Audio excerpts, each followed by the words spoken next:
Chapter 49. 2 days after Mr. Bennet's return, as Jane and Elizabeth were walking together in the shrubbery behind the house, they saw the housekeeper coming towards them, and concluding that she came to call them to their mother, went forward to meet her. But instead of the expected summons, when they approached her, she said to Miss Bennet, "I beg your pardon, madam, for interrupting you, but I was in hopes you might have got some good news from town, so I took the liberty of coming to ask." "What do you mean, Hill? We have heard nothing from town." "Dear madam," cried Mrs. Hill in great astonishment, "don't you know there is an express come from Master for Mr. Gardiner? He has been here this half-hour, and Master has had a letter."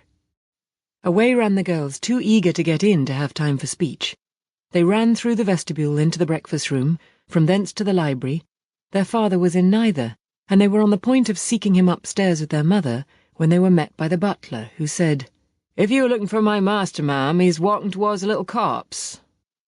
Upon this information they instantly passed through the hall once more, and ran across the lawn after their father, who was deliberately pursuing his way towards a small wood on one side of the paddock. Jane, who was not so light nor so much in the habit of running as Elizabeth, soon lagged behind, while her sister, panting for breath, came up with him, and eagerly cried out, "Oh, Papa, what news? What news? Have you heard from my uncle?"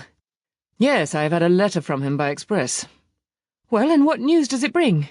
Good or bad?" "What is there of good to be expected?" said he, taking the letter from his pocket. "But perhaps you would like to read it?" Elizabeth impatiently caught it from his hand. Jane now came up. "Read it aloud," said their father, "for I hardly know myself what it is about." "Gracechurch Street, Monday, August 2nd. My dear brother, at last I am able to send you some tidings of my niece, and such as, upon the whole, I hope it will give you satisfaction. Soon after you left me on Saturday, I was fortunate enough to find out in what part of London they were. The particulars I reserve till we meet. It is enough to know they are discovered. I have seen them both." "Then it is as I always hoped," cried Jane. "They are married." Elizabeth read on. "I have seen them both. They are not married, nor can I find there was any intention of being so. But if you are willing to perform the engagements which I have ventured to make on your side, I hope it will not be long before they are. All that is required of you is to assure to your daughter, by settlement, her equal share of the £5,000 secured among your children after the decease of yourself and my sister, and, moreover, to enter into an engagement of allowing her, during your life, £100 per annum. These are conditions which, considering everything, I had no hesitation in complying with, as far as I thought myself privileged for you. I shall send this by express, that no time may be lost in bringing me your answer.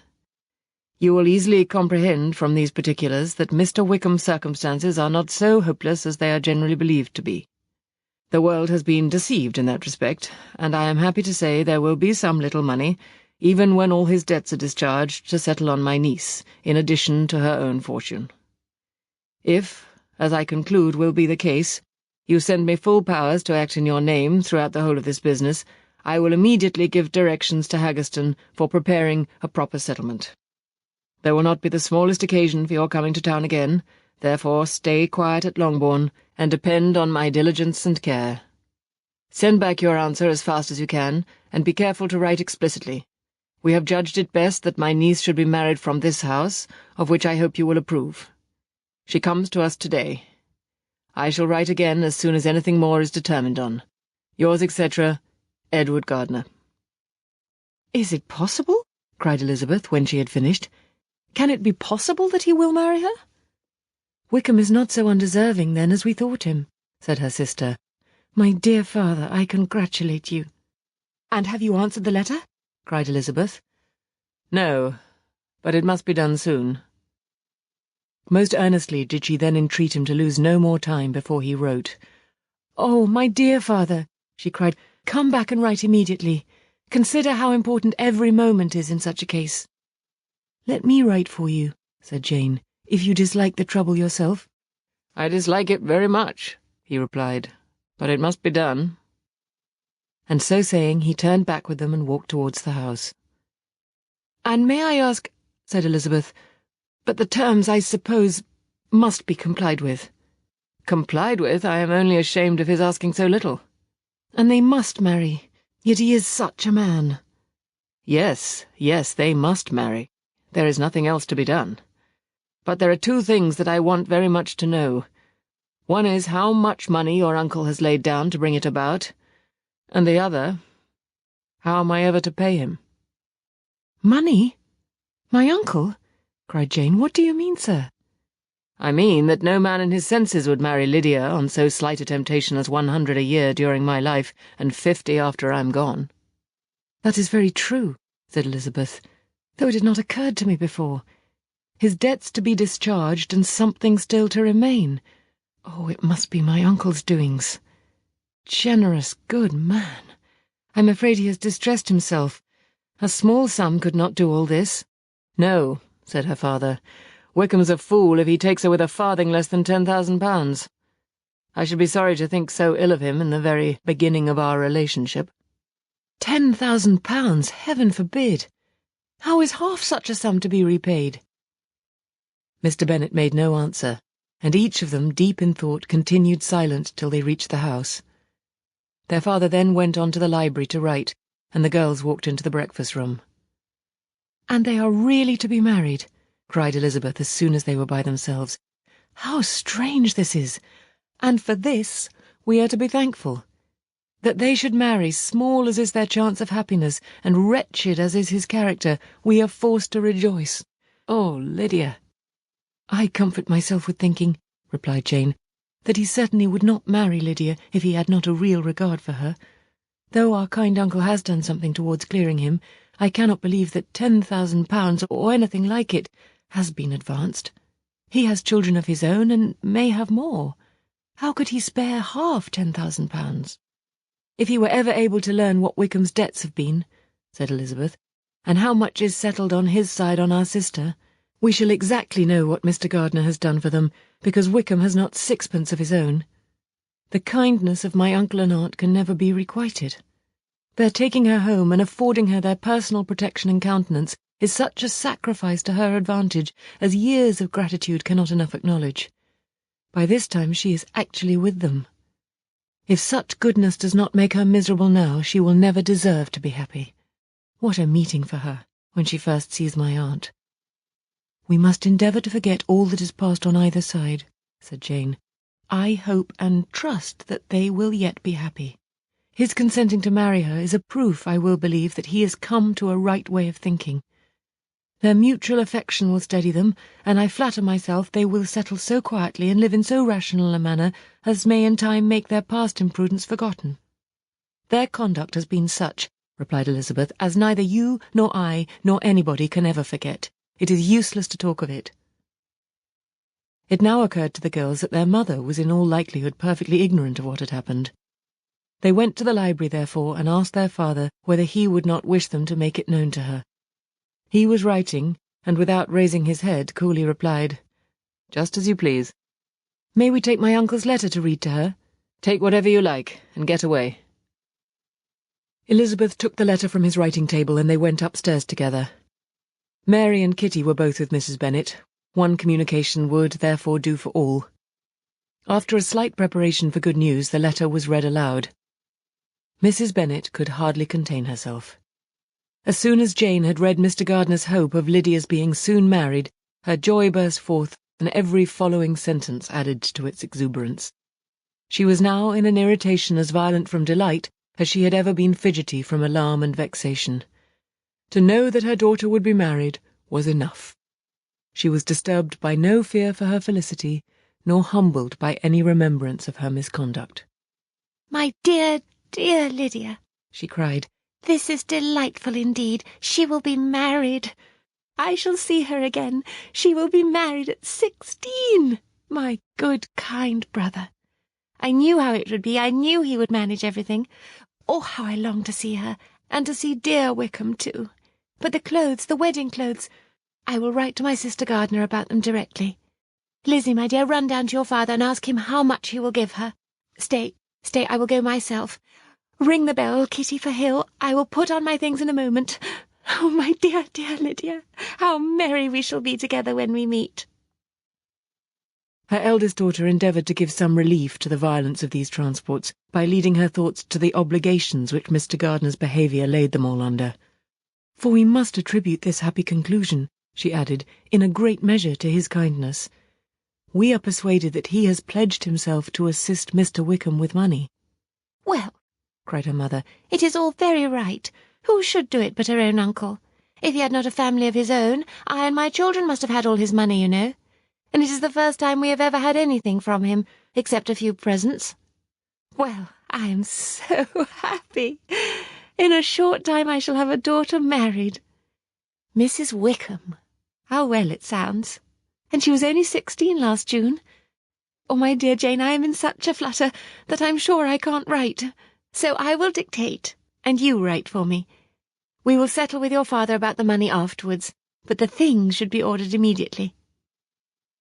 She was then proceeding to all the particulars of calico, muslin, and cambric, and would shortly have dictated some very plentiful orders, had not Jane, though with some difficulty, persuaded her to wait till her father was at leisure to be consulted. One day's delay, she observed, would be of small importance, and her mother was too happy to be quite so obstinate as usual. Other schemes, too, came into her head. "I will go to Meryton," said she, "as soon as I am dressed, and tell the good news to my sister Phillips. And as I come back, I can call on Lady Lucas and Mrs. Long. Kitty, run down and order the carriage. An airing would do me a great deal of good, I'm sure. Girls, can I do anything for you in Meryton? Oh, here comes Hill. My dear Hill, have you heard the good news? Miss Lydia is going to be married, and you shall all have a bowl of punch to make merry at her wedding." Mrs. Hill began instantly to express her joy. Elizabeth received her congratulations amongst the rest, and then, sick of this folly, took refuge in her own room that she might think with freedom. Poor Lydia's situation must, at best, be bad enough. But that it was no worse, she had need to be thankful. She felt it so, and though, in looking forward, neither rational happiness nor worldly prosperity could be justly expected for her sister, in looking back to what they had feared only 2 hours ago, she felt all the advantages of what they had gained. Chapter 50.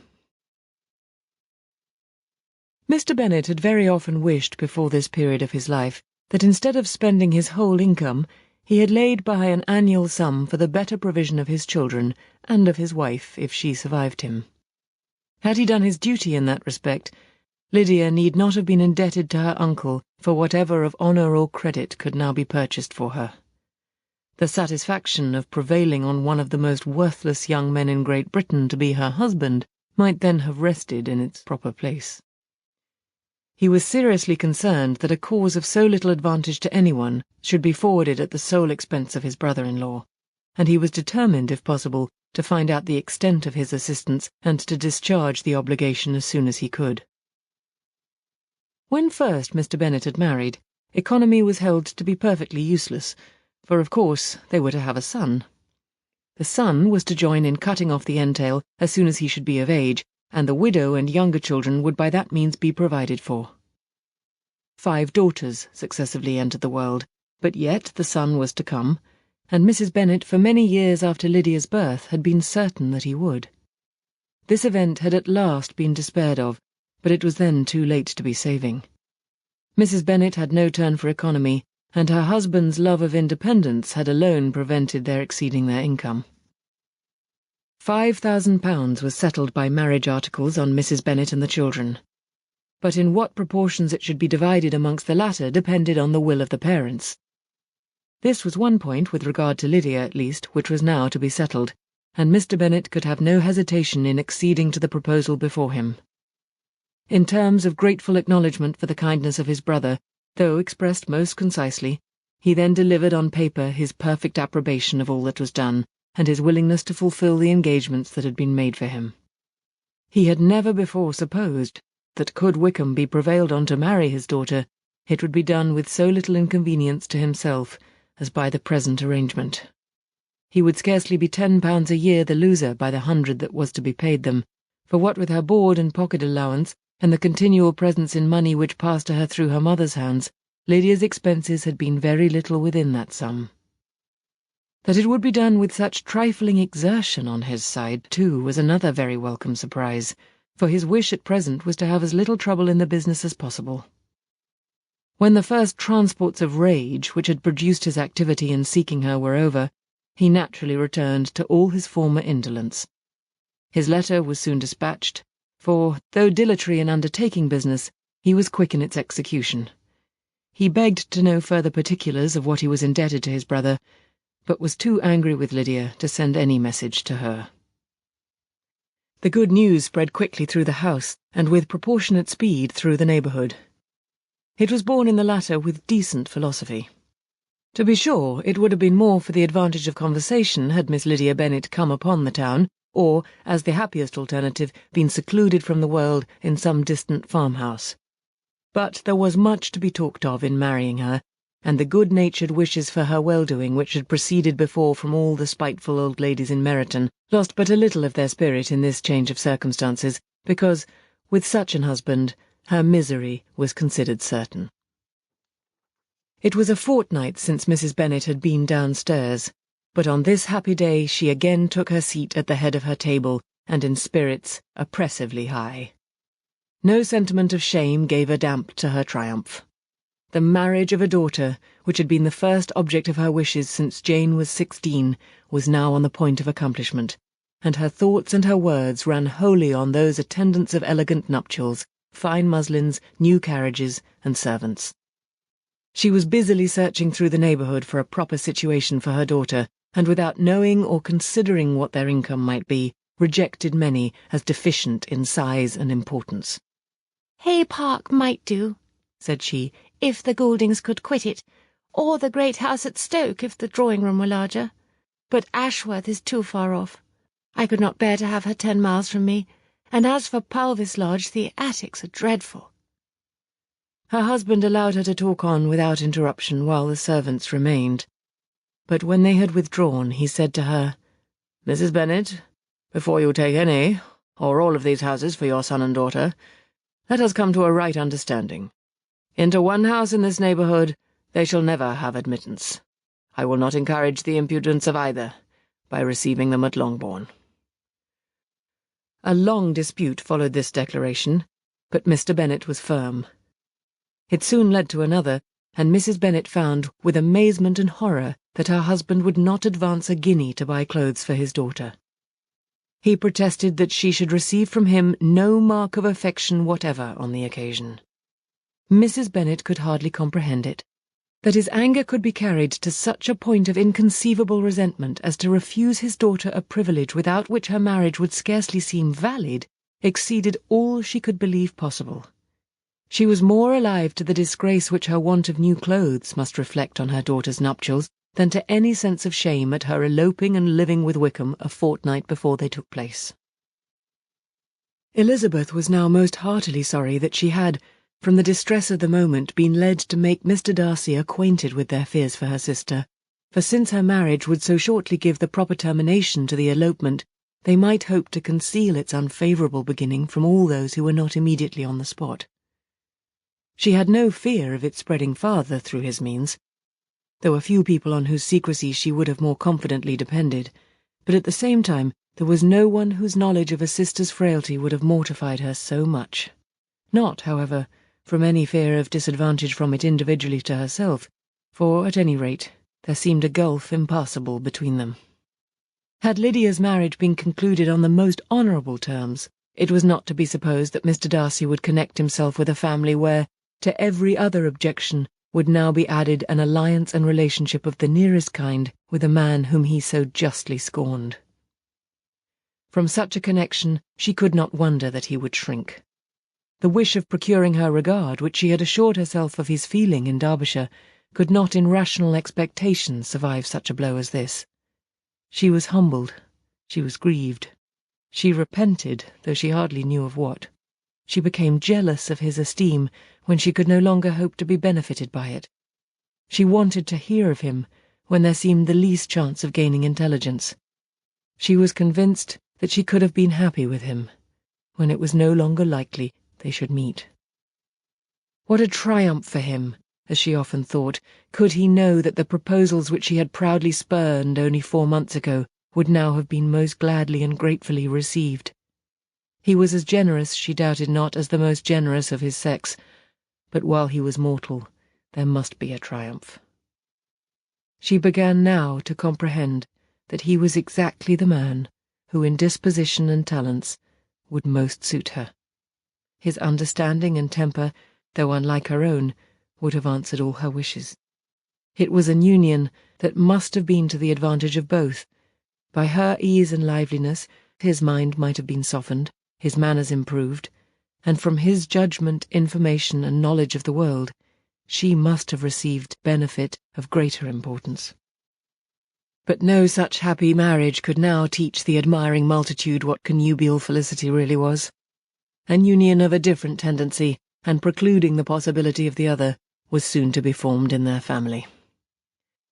How Wickham and Lydia were to be supported in tolerable independence, she could not imagine. But how little of permanent happiness could belong to a couple who were only brought together because their passions were stronger than their virtue, she could easily conjecture. Mr. Gardiner soon wrote again to his brother.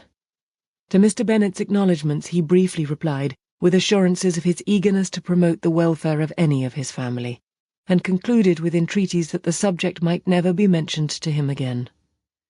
The principal purport of his letter was to inform them that Mr. Wickham had resolved on quitting the militia. "It was greatly my wish that he should do so," he added, "as soon as his marriage was fixed on, and I think you will agree with me in considering the removal from that corps as highly advisable, both on his account and my niece's.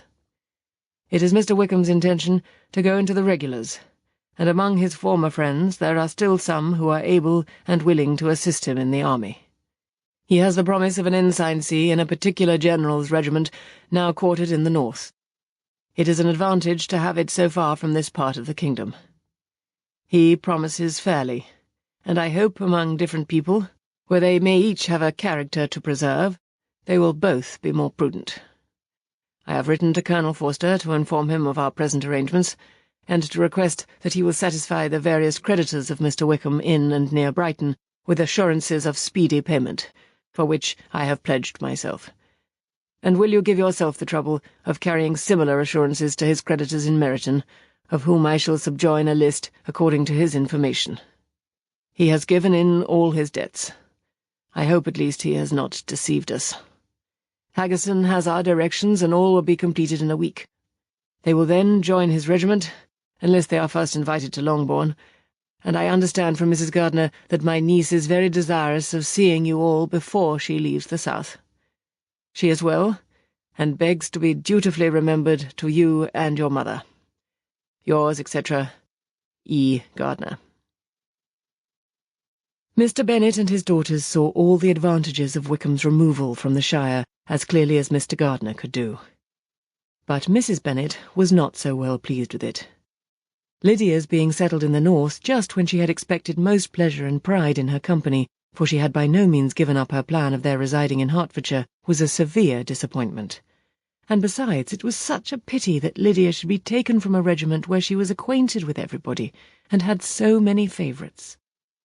"She is so fond of Mrs. Forster," said she. "It will be quite shocking to send her away. And there are several of the young men, too, that she likes very much. The officers may not be so pleasant in that general's regiment."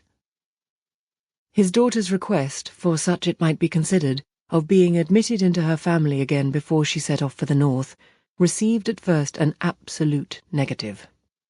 But Jane and Elizabeth, who agreed in wishing, for the sake of their sister's feelings and consequence, that she should be noticed on her marriage by her parents, urged him so earnestly, yet so rationally and so mildly, to receive her and her husband at Longbourn as soon as they were married, that he was prevailed on to think as they thought, and act as they wished. And their mother had the satisfaction of knowing that she would be able to show her married daughter in the neighbourhood before she was banished to the north. When Mr. Bennet wrote again to his brother, therefore, he sent his permission for them to come, and it was settled that as soon as the ceremony was over, they should proceed to Longbourn. Elizabeth was surprised, however, that Wickham should consent to such a scheme, and had she consulted only her own inclination, any meeting with him would have been the last object of her wishes. Chapter 51. Their sister's wedding day arrived, and Jane and Elizabeth felt for her probably more than she felt for herself. The carriage was sent to meet them, and they were to return in it by dinner-time. Their arrival was dreaded by the elder Miss Bennets, and Jane more especially, who gave Lydia the feelings which would have attended herself had she been the culprit, and was wretched in the thought of what her sister must endure. They came. The family were assembled in the breakfast-room to receive them. Smiles decked the face of Mrs. Bennet as the carriage drove up to the door. Her husband looked impenetrably grave, her daughters alarmed, anxious, uneasy. Lydia's voice was heard in the vestibule. The door was thrown open, and she ran into the room. Her mother stepped forwards, embraced her, and welcomed her with rapture, gave her hand with an affectionate smile to Wickham, who followed his lady, and wished them both joy with an alacrity which showed no doubt of their happiness. Their reception from Mr. Bennet, to whom they then turned, was not quite so cordial. His countenance rather gained in austerity, and he scarcely opened his lips. The easy assurance of the young couple, indeed, was enough to provoke him. Elizabeth was disgusted, and even Miss Bennet was shocked. Lydia was Lydia still, untamed, unabashed, wild, noisy, and fearless. She turned from sister to sister, demanding their congratulations, and when at length they all sat down, looked eagerly round the room, took notice of some little alteration in it, and observed with a laugh that it was a great while since she had been there. Wickham was not at all more distressed than herself, but his manners were always so pleasing that had his character and his marriage been exactly what they ought, his smiles and his easy address, while he claimed their relationship, would have delighted them all. Elizabeth had not before believed him quite equal to such assurance, but she sat down, resolving within herself to draw no limits in future to the impudence of an impudent man. She blushed, and Jane blushed, but the cheeks of the two who caused their confusion suffered no variation of colour. There was no want of discourse. The bride and her mother could neither of them talk fast enough, and Wickham, who happened to sit near Elizabeth, began inquiring after his acquaintance in that neighbourhood with a good-humoured ease which she felt very unable to equal in her replies. They seemed each of them to have the happiest memories in the world. Nothing of the past was recollected with pain, and Lydia led voluntarily to subjects which her sisters would not have alluded to for the world. "Only think of its being 3 months," she cried, "since I went away. It seems but a fortnight, I declare. And yet there have been things enough happened in the time. Good gracious, when I went away I am sure I had no more idea of being married till I came back again, though I thought it would be very good fun if I was." Her father lifted up his eyes. Jane was distressed. Elizabeth looked expressively at Lydia, but she, who never heard nor saw anything of which she chose to be insensible, gaily continued, "Oh, Mamma, do the people hereabouts know I am married today? I was afraid they might not, and we overtook William Goulding in his curricle, so I was determined he should know it, and so I let down the side-glass next to him, and took off my glove, and let my hand just rest upon the window-frame, so that he might see the ring, and then I bowed and smiled like anything." Elizabeth could bear it no longer. She got up and ran out of the room, and returned no more till she heard them passing through the hall to the dining-parlour. She then joined them soon enough to see Lydia, with anxious parade, walk up to her mother's right hand and hear her say to her eldest sister, "Ah, Jane, I take your place now, and you must go lower, because I am a married woman." It was not to be supposed that time would give Lydia that embarrassment from which she had been so wholly free at first. Her ease and good spirits increased. She longed to see Mrs. Phillips, the Lucases, and all their other neighbours, and to hear herself called Mrs. Wickham by each of them. And in the meantime she went after dinner to show her ring and boast of being married to Mrs. Hill and the 2 housemaids. "Well, Mamma," said she when they were all returned to the breakfast-room. "And what do you think of my husband? Is not he a charming man? I am sure my sisters must all envy me. I only hope they may have half my good luck. They must all go to Brighton. That is the place to get husbands. What a pity it is, Mamma, we did not all go." "Very true. And if I had my will, we should. But, my dear Lydia, I don't at all like your going such a way off. Must it be so?" "Oh, Lord, yes. There is nothing in that. I shall like it of all things. You and Papa and my sisters must come down and see us. We shall be at Newcastle all the winter, and I dare say there will be some balls, and I will take care to get good partners for them all." "I should like it beyond anything," said her mother. "And then when you go away, you may leave one or two of my sisters behind you, and I dare say I shall get husbands for them before the winter is over." "I thank you for my share of the favour," said Elizabeth, "but I do not particularly like your way of getting husbands." Their visitors were not to remain above 10 days with them. Mr. Wickham had received his commission before he left London, and he was to join his regiment at the end of a fortnight. No one but Mrs. Bennet regretted that their stay would be so short, and she made the most of the time by visiting about with her daughter and having very frequent parties at home. These parties were acceptable to all. To avoid a family circle was even more desirable to such as did think than such as did not. Wickham's affection for Lydia was just what Elizabeth had expected to find it, not equal to Lydia's for him. She had scarcely needed her present observation to be satisfied, from the reason of things, that their elopement had been brought on by the strength of her love rather than by his, and she would have wondered why, without violently caring for her, he chose to elope with her at all, had she not felt certain that his flight was rendered necessary by distress of circumstances, and if that were the case, he was not the young man to resist an opportunity of having a companion. Lydia was exceedingly fond of him.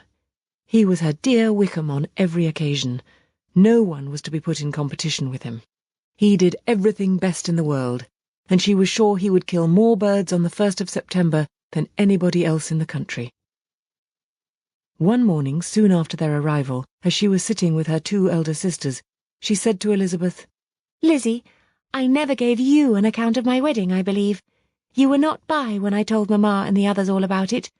Are not you curious to hear how it was managed?" "No, really," replied Elizabeth. "I think there cannot be too little said on the subject." "La! You are so strange. But I must tell you how it went off.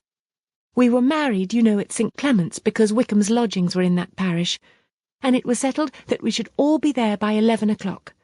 My uncle and aunt and I were to go together, and the others were to meet us at the church. Well, Monday morning came, and I was in such a fuss. I was so afraid, you know, that something would happen to put it off, and then I should have gone quite distracted. And there was my aunt all the time I was dressing, preaching and talking away just as if she was reading a sermon. However, I did not hear above 1 word in 10, for I was thinking, you may suppose, of my dear Wickham. I longed to know whether he would be married in his blue coat. Well, and so we breakfasted at 10 as usual. I thought it would never be over, for by the by you are to understand that my uncle and aunt were horrid unpleasant all the time I was with them. If you'll believe me, I did not once put my foot out of doors, though I was there a fortnight, not one party or scheme or anything. To be sure, London was rather thin, but however, the little theatre was open.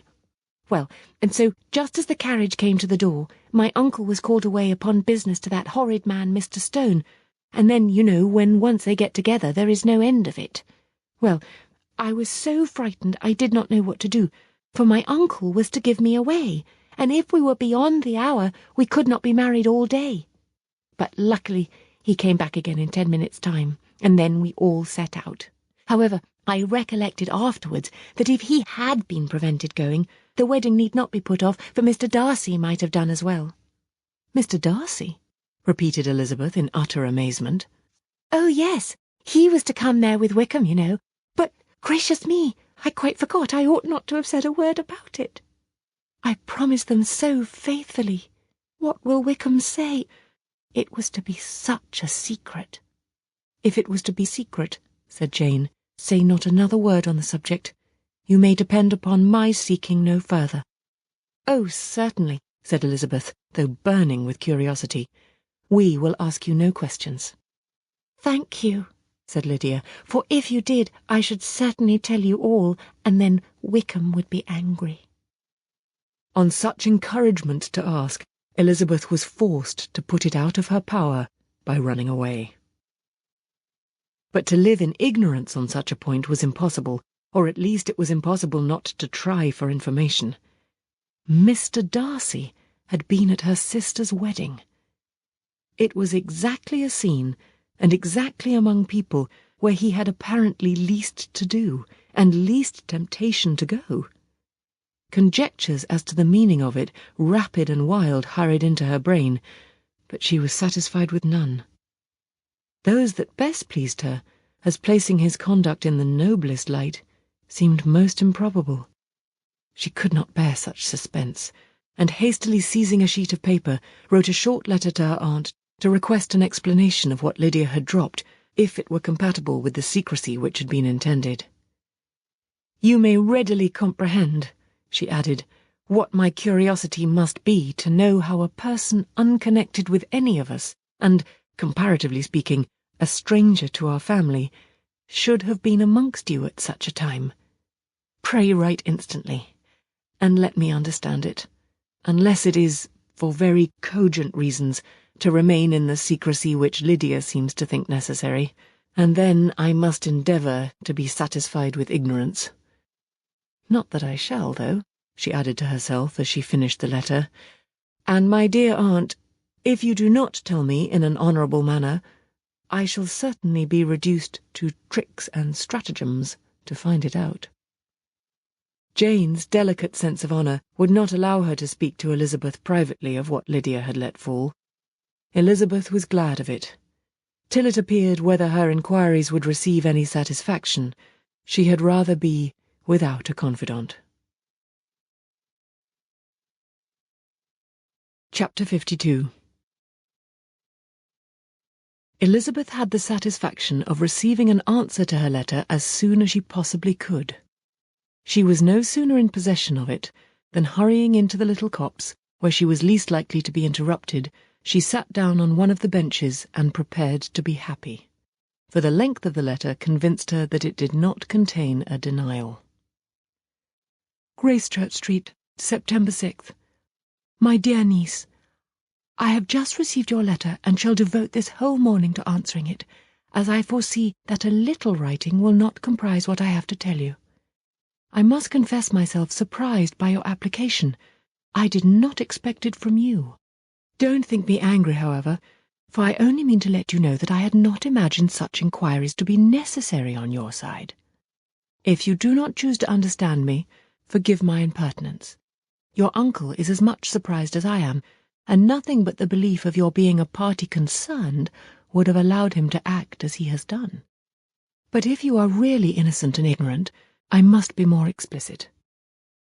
On the very day of my coming home from Longbourn, your uncle had a most unexpected visitor.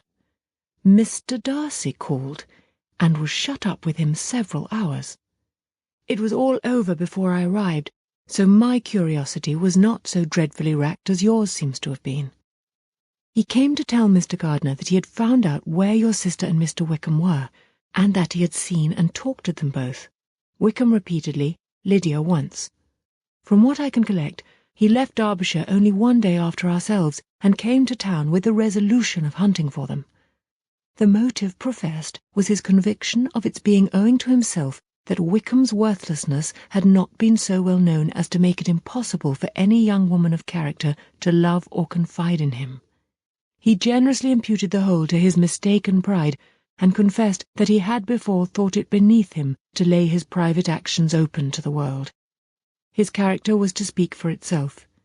He called it therefore his duty to step forward and endeavour to remedy an evil which had been brought on by himself. If he had another motive, I am sure it would never disgrace him. He had been some days in town before he was able to discover them, but he had something to direct his search which was more than we had, and the consciousness of this was another reason for his resolving to follow us. There is a lady, it seems, a Mrs. Young, who was some time ago governess to Miss Darcy, and was dismissed from her charge on some cause of disapprobation, though he did not say what. She then took a large house in Edward Street, and has since maintained herself by letting lodgings. This Mrs. Young was, he knew, intimately acquainted with Wickham, and he went to her for intelligence of him as soon as he got to town. But it was 2 or 3 days before he could get from her what he wanted. She would not betray her trust, I suppose, without bribery and corruption, for she really did know where her friend was to be found. Wickham, indeed, had gone to her on their first arrival in London, and had she been able to receive him into her house, they would have taken up their abode with her. At length, however, our kind friend procured the wished-for direction. They were in a particular street. He saw Wickham and afterwards insisted on seeing Lydia. His first object with her, he acknowledged, had been to persuade her to quit her present disgraceful situation and return to her friends as soon as they could be prevailed on to receive her, offering his assistance as far as it would go. But he found Lydia absolutely resolved on remaining where she was. She cared for none of her friends, she wanted no help of his, she would not hear of leaving Wickham. She was sure they should be married some time or other, and it did not much signify when. Since such were her feelings, it only remained, he thought, to secure and expedite a marriage which, in his very first conversation with Wickham, he easily learned had never been his design. He confessed himself obliged to leave the regiment on account of some debts of honour which were very pressing, and scrupled not to lay all the ill consequences of Lydia's flight on her own folly alone. He meant to resign his commission immediately, and as to his future situation, he could conjecture very little about it. He must go somewhere, but he did not know where, and he knew he should have nothing to live on. Mr. Darcy asked him why he had not married your sister at once. Though Mr. Bennet was not imagined to be very rich, he would have been able to do something for him, and his situation must have been benefited by marriage, but he found, in reply to this question, that Wickham still cherished the hope of more effectually making his fortune by marriage in some other country. Under such circumstances, however, he was not likely to be proof against the temptation of immediate relief.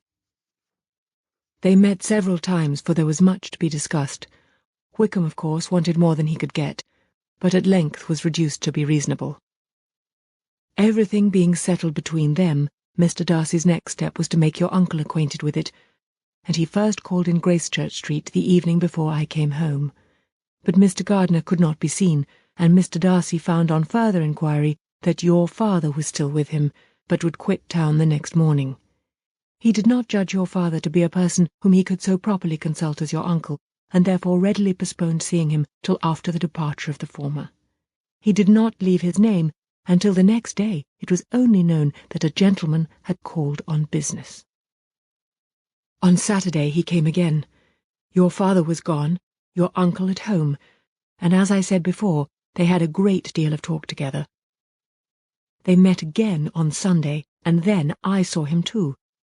It was not all settled before Monday. As soon as it was, the express was sent off to Longbourn. But our visitor was very obstinate. I fancy, Lizzie, that obstinacy is the real defect of his character after all. He has been accused of many faults at different times, but this is the true one. Nothing was to be done that he did not do himself, though I am sure, and I do not speak it to be thanked, therefore say nothing about it, your uncle would most readily have settled the whole. They battled it together for a long time, which was more than either the gentleman or lady concerned in it deserved. But at last your uncle was forced to yield, and instead of being allowed to be of use to his niece, was forced to put up with only having the probable credit of it, which went sorely against the grain, and I really believe your letter this morning gave him great pleasure, because it required an explanation that would rob him of his borrowed feathers, and give the praise where it was due. But, Lizzie, this must go no farther than yourself, or Jane at most.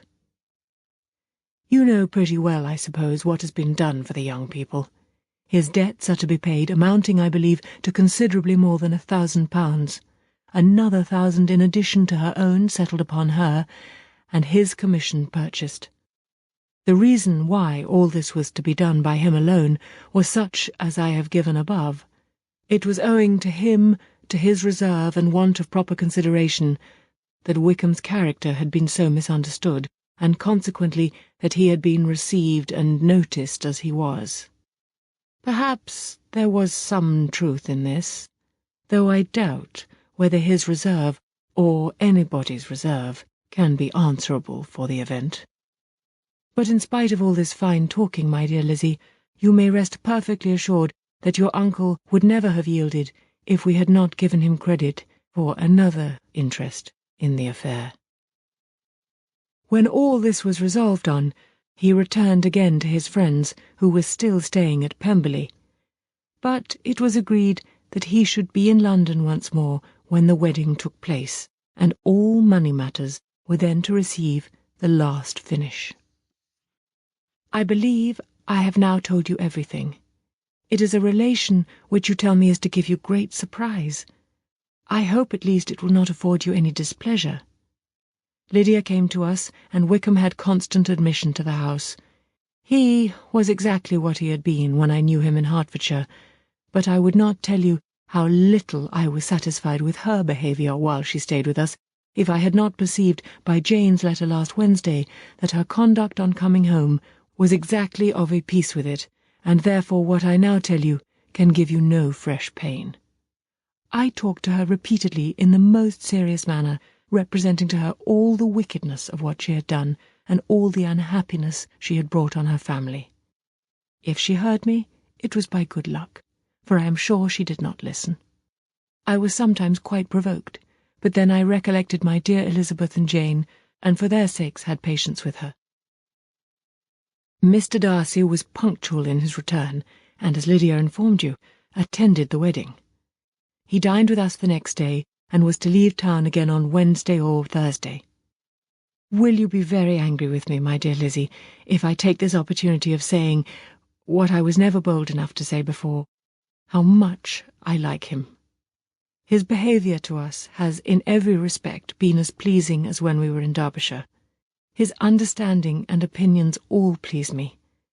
He wants nothing but a little more liveliness, and that, if he marry prudently, his wife may teach him. I thought him very sly. He hardly ever mentioned your name, but slyness seems the fashion. Pray forgive me if I have been very presuming, or at least do not punish me so far as to exclude me from P. I shall never be quite happy till I have been all round the park. A low phaeton with a very nice little pair of ponies would be the very thing. But I must write no more. The children have been wanting me this half hour. Yours, very sincerely, M. Gardiner. The contents of this letter threw Elizabeth into a flutter of spirits, in which it was difficult to determine whether pleasure or pain bore the greatest share. The vague and unsettled suspicions which uncertainty had produced of what Mr. Darcy might have been doing to forward her sister's match, which she had feared to encourage as an exertion of goodness too great to be probable, and at the same time dreaded to be just from the pain of obligation, were proved beyond their greatest extent to be true. He had followed them purposely to town. He had taken on himself all the trouble and mortification attendant on such a research, in which supplication had been necessary to a woman whom he must abominate and despise, and where he was reduced to meet, frequently meet, reason with, persuade, and finally bribe the man whom he always most wished to avoid, and whose very name it was punishment to him to pronounce. He had done all this for a girl whom he could neither regard nor esteem. Her heart did whisper that he had done it for her, but it was a hope shortly checked by other considerations, and she soon felt that even her vanity was insufficient, when required to depend on his affection for her, for a woman who had already refused him, as able to overcome a sentiment so natural as abhorrence against relationship with Wickham. Brother-in-law of Wickham. Every kind of pride must revolt from the connection. He had, to be sure, done much. She was ashamed to think how much. But he had given a reason for his interference, which asked no extraordinary stretch of belief. It was reasonable that he should feel he had been wrong. He had liberality, and he had the means of exercising it, and though she would not place herself as his principal inducement, she could perhaps believe that remaining partiality for her might assist his endeavours in a cause where her peace of mind must be materially concerned. It was painful, exceedingly painful, to know that they were under obligations to a person who could never receive a return. They owed the restoration of Lydia, her character, everything to him. Oh, how heartily did she grieve over every ungracious sensation she had ever encouraged, every saucy speech she had ever directed towards him. For herself she was humbled, but she was proud of him. Proud that in a cause of compassion and honour he had been able to get the better of himself. She read over her aunt's commendation of him again and again. It was hardly enough, but it pleased her. She was even sensible of some pleasure, though mixed with regret, on finding how steadfastly both she and her uncle had been persuaded that affection and confidence subsisted between Mr. Darcy and herself. She was roused from her seat and her reflections by someone's approach, and before she could strike into another path, she was overtaken by Wickham. "I'm afraid I interrupt your solitary ramble, my dear sister," said he as he joined her. "You certainly do," she replied with a smile, "but it does not follow that the interruption must be unwelcome. I should be sorry indeed if it were. We were always good friends, and now we are better." "True. Are the others coming out?" "I do not know. Mrs. Bennet and Lydia are going in the carriage to Meryton." "And so, my dear sister, I find from our uncle and aunt that you have actually seen Pemberley." She replied in the affirmative. "I almost envy you the pleasure, and yet I believe it would be too much for me, or else I could take it in my way to Newcastle. And you saw the old housekeeper, I suppose? Poor Reynolds, she was always very fond of me. But of course she did not mention my name to you." "Yes, she did." "And what did she say?" "That you were gone into the army, and she was afraid had not turned out well. At such a distance as that, you know, things are strangely misrepresented." "Certainly," he replied, biting his lips. Elizabeth hoped she had silenced him, but he soon afterwards said, "I was surprised to see Darcy in town last month. We passed each other several times. I wonder what he can be doing there." "Perhaps preparing for his marriage with Mr. Berg," said Elizabeth. "It must be something particular to take him there at this time of year." "Undoubtedly. Did you see him while you were at Lambton? I thought I understood from the gardeners that you had." "Yes.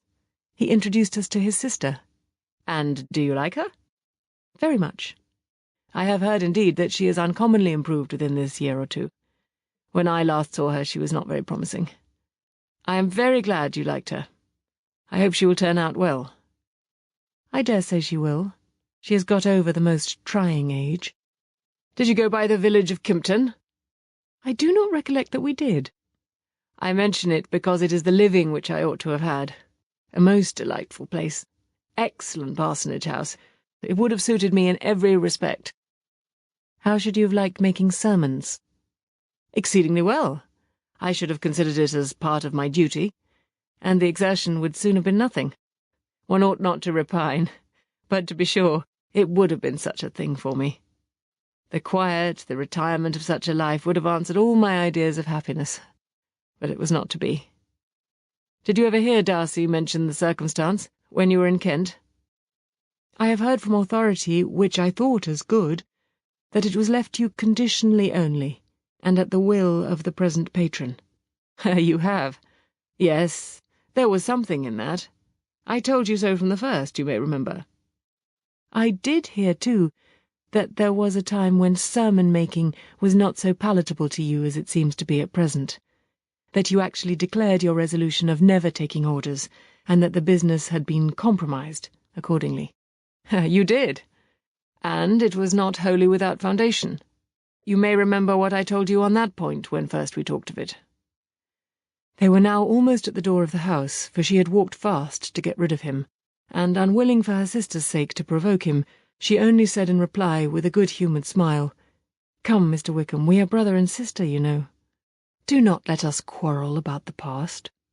In future, I hope, we shall be always of one mind." She held out her hand, He kissed it with affectionate gallantry, though he hardly knew how to look, and they entered the house. Chapter 53. Mr. Wickham was so perfectly satisfied with this conversation that he never again distressed himself or provoked his dear sister Elizabeth by introducing the subject of it, and she was pleased to find that she had said enough to keep him quiet.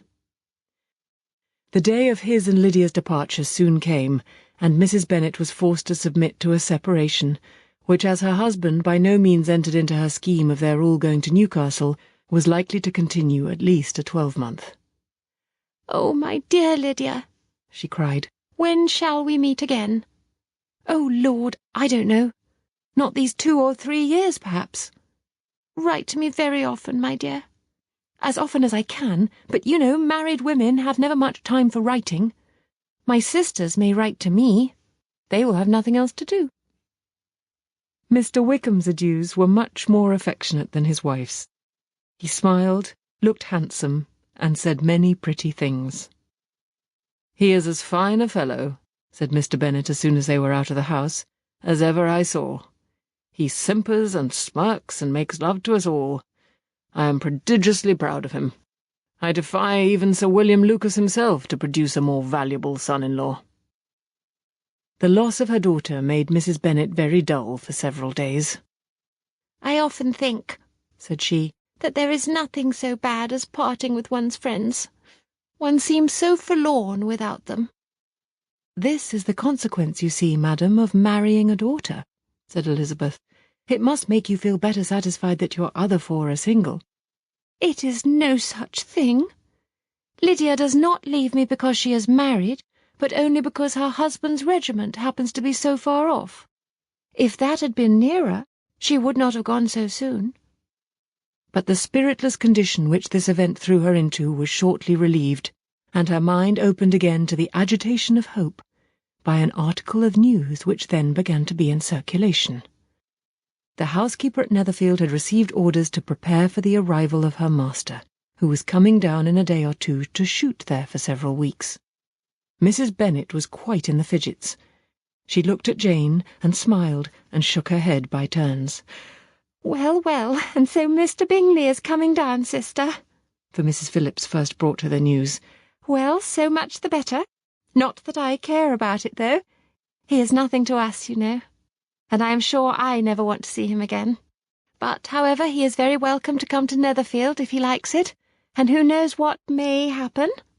But that is nothing to us. You know, sister, we agreed long ago never to mention a word about it. And so, is it quite certain he is coming?" "You may depend on it," replied the other, "for Mrs. Nichols was in Meryton last night. I saw her passing by and went out myself on purpose to know the truth of it, and she told me that it was certain true. He comes down on Thursday at the very latest, very likely on Wednesday.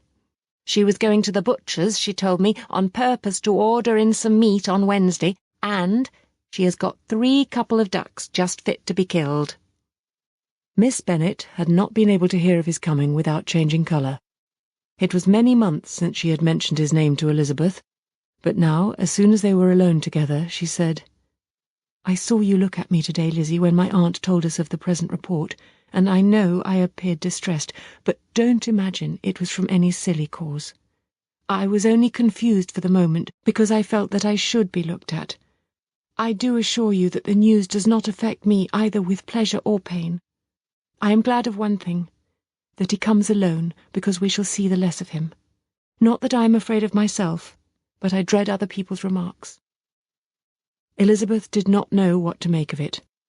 Had she not seen him in Derbyshire, she might have supposed him capable of coming there with no other view than what was acknowledged, but she still thought him partial to Jane, and she wavered as to the greater probability of his coming there with his friend's permission, or being bold enough to come without it. Yet it is hard, she sometimes thought, that this poor man cannot come to a house which he has legally hired without raising all this speculation. I will leave him to himself. In spite of what her sister declared, and really believed to be her feelings in the expectation of his arrival, Elizabeth could easily perceive that her spirits were affected by it.